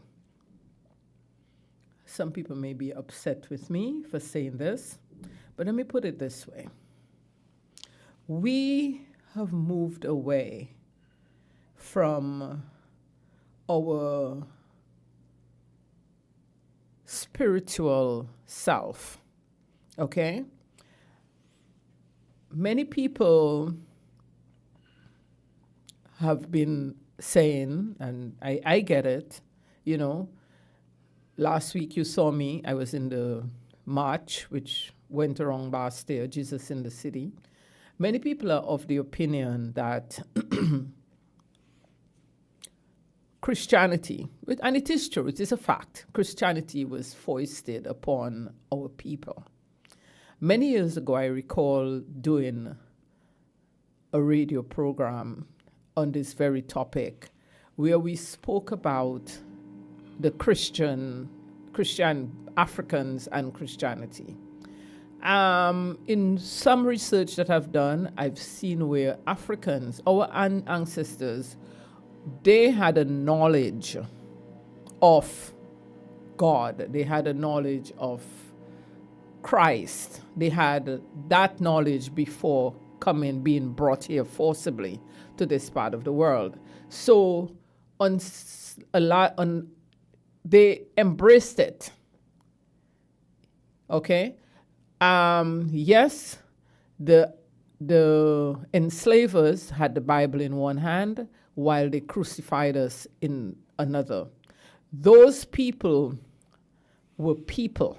And people do horrible things, and they did horrible things. They committed atrocities against us. But our people held on to something within them that came from their own spiritual consciousness, their knowledge of a higher power, and so on. Over the years, that has been taken away from many people. As we talk about no Christianity, okay, there's the Rastafarian movement. Are people really embracing the real tenets, except for a few, the real tenets of the Rastafarian movement? Have we been able to, if we shun Christianity, is there another spiritual let us say, philosophy or whatever that can be taught that is there to replace Christianity? No. Okay? What is the teaching? What is the moral teaching that is taking place so that people can have that consciousness within them not to take up a knife, a gun, not to, create violence against another person? So I think that is part of what is lacking. For me, you see the degradation of our society in terms of its music. A while ago, before the program started, Jamster was playing some music. I had to tell Jamster that should not even be played on the radio. I had to tell him that. I have heard, the music, I saw an influencer the other day talk about he just can't with the local music. Wait, 1 minute. We have a call. Not talking about just St. Kitts, but you know, he's in America. He's saying this new music is just horrible. The words, you know, what is being said. So where is the morality? Hello?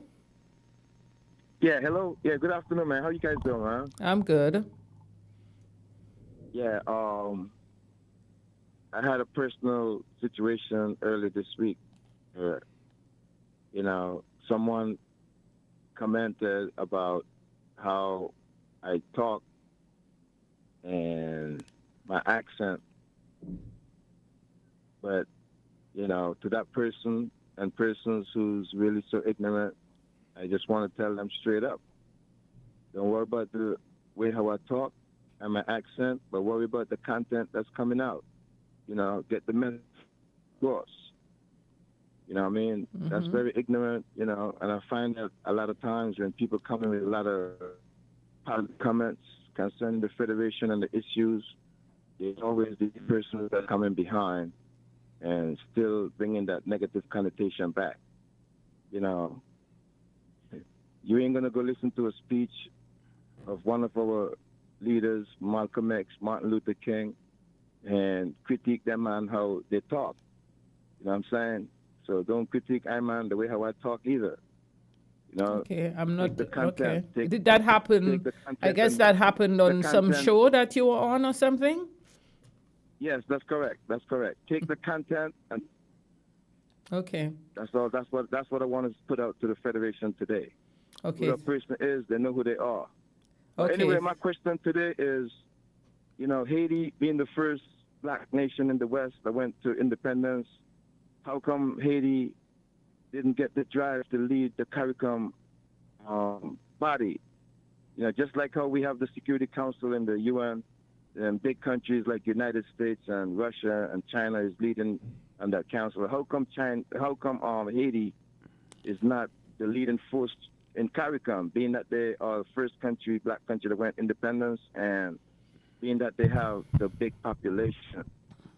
And another thing that I want to mention or say is, you know, I was listening to some Rastafarians one time on one of these talk shows, and they brought it to their attention that the slave trade when the slave trade was abolished, is only the one leg between Africa and the Caribbean seems to have gotten cut off. So our CARICOM leaders, why don't they bring back that link with Africa? You know, we have a lot of international airports in the Caribbean, and why can't we get that travel between Africa and the Caribbean and trade? Why can't we bring that travel back and trade as well? You know, in Ghana, they've been making cars there since 1994, Kantanka automobile industry. These are innovations that's happening on the continent that we need to link up with in the Caribbean. Our Caribbean leaders, they're not getting on board. And, you know, that's what I wanted to contribute today. We need to bring back trade and travel between Africa and the Caribbean. Okay, and thank you, caller. Today. Yeah. Thank you, caller. I appreciate your input. Some of those questions posed here are not questions that I can answer at my level. So I'm sure the powers that be who can answer those questions will in time, I hope in time we will be able to connect with Africa. I think Antigua recently had a connection, and I think they're hoping to do that again. So we'll see. Maybe it's not as easy as 1, 2, 3, but you know, slowly but surely we'll get there. But Carla, I wanted to respond to, you know, your statement. I'm sure you do. I'm sure you do. But you see, the problem that is facing us is that our people don't understand that the Christianity here in the West is Europeanized. I believe our people do understand that it is Europeanized. No, but what I'm saying to they don't understand that the root of Christianity is from us. Mm-hmm. Because Ethiopians were the first Christians. Right. Yeah, but you see, they do not understand that aspect. Mm-hmm. They only get it from the European aspect. Mm-hmm. You see? And then what happened through the 4 centuries of our enslavement, they had total control over us, so they was able to indoctrinate us in terms of the Western style of Christianity. Mm-hmm. For instance, I'm a member of the December 12th movement. Father Lawrence Lucas was a Catholic priest. He was in the leadership of the December 12th movement. So what I'm trying to show you is that our people don't understand that aspect. You have liberation theology coming out of the Catholic Church in Latin America. But you see, what I'm trying to show you is that I'm going to deal with the Rastafarian movement in particular. And what I'm saying here, in the Caribbean, the Rastafarian movement, they don't understand. You understand the connection between liberation theology and the root of Christianity coming out of the African experience. So when you talk, because what I'm saying to you, in Nicaragua in particular, there was a priest down there, I can't remember his name. He dealt with liberation theology, and the Catholic Church, was very antagonistic towards him. So we have to understand how we make the link. For instance, in Cuba, it's a Catholic country also, but then within the Cuban Revolution, you got Shango, you got traditional African religions, you see? So it's a matter of tolerance. But what I'm seeing here, especially here in the Federation of Thinkers and Youth, what is lacking is the African root of Christianity, because we don't understand that all the major religions, whether it's Judaism, Christianity, or Islam, is of African origin. But I agree with you with what you're saying. There is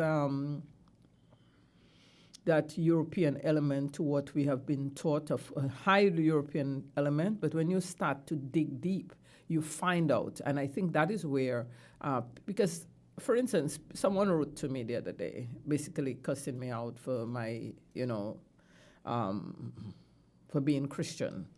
And how can I be talk reparations yet?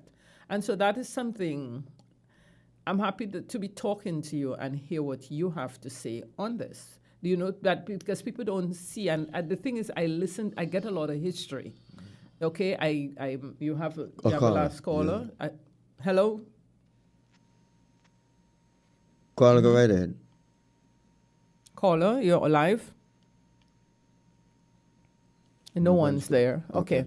So, and as I listen to the history, especially the history of the church, I realized that, there are Africans who were saints and going way back before there was even slavery. But they had African popes. You understand? Way back, 1100, and so on. So I start to question myself as to, well, if this was happening.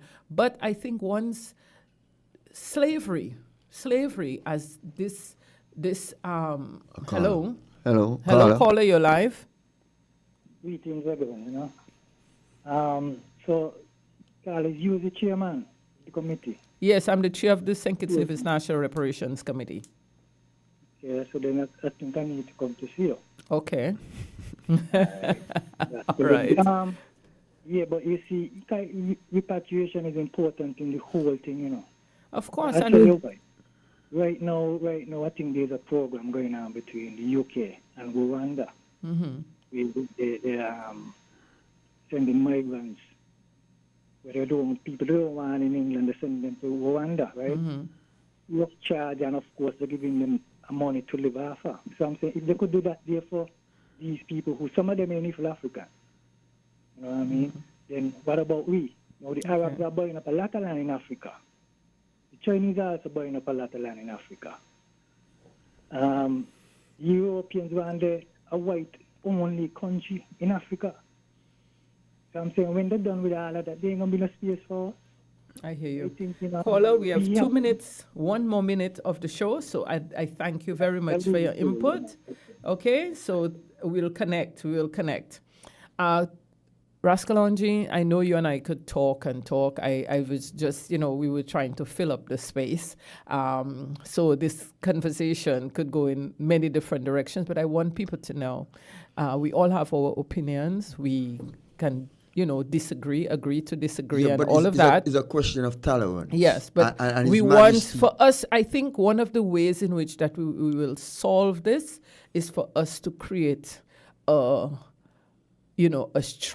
people who are conscious of themselves as people of African descent, and they can start to honor each other. The saying which we read, love thy neighbor, if we would embrace that, love one another and love thy neighbor as thyself, and all of these are universal truths, universal tenets that we can embrace, right? So if people are to do that, we will see less crime. Okay, when you think your brother is me and my brother are one, and then we will not want to commit any crimes. Folks, we would love to go on and on and on. Once again, before we close the show, I would like to encourage you to come out tonight to listen to the lecture, which is being put on by the St. Kitts Nevis National Reparations Committee. We have invited Dr. June Suma here. She's the chair of the United Nations Permanent Forum for People of African Descent. She will be delivering on the topic of emancipation. It's always a long topic. I get lost in it. But anyway, I'm trying to find it at hand. So emancipation, recolonization, and liberation consolidated the reparations movement. You want to hear all of what she has to say. You will be able to make your input. It's happening at the Kuna Conference Room at Fortlands, starting at 7 p.m. sharp. Okay, I am very much an on-time person. Okay, so I'm encouraging you to be there on time. Our sponsors are University of the West Indies, Five Islands Campus, the Office of the Prime Minister. We thank the PS and all his staff there for helping us there to get this done. The One Love Rastafari Movement in Nevis, and the Potter's House.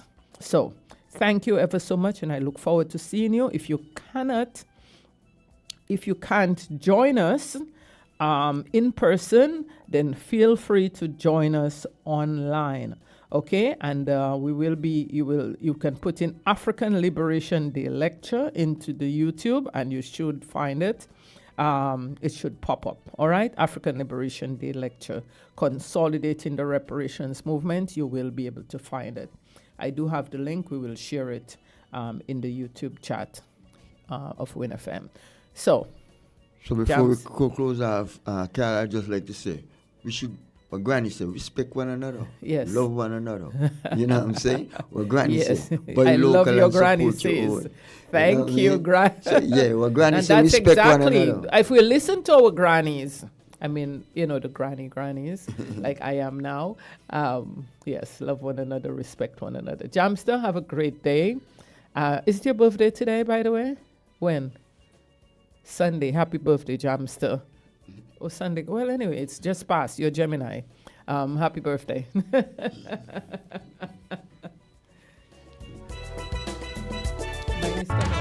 Horsford's Value Mart IGA is helping you spend less and save more. How, you ask? Essential Everyday and Equiline. Spend less on our essential everyday products and get the best quality, the best taste.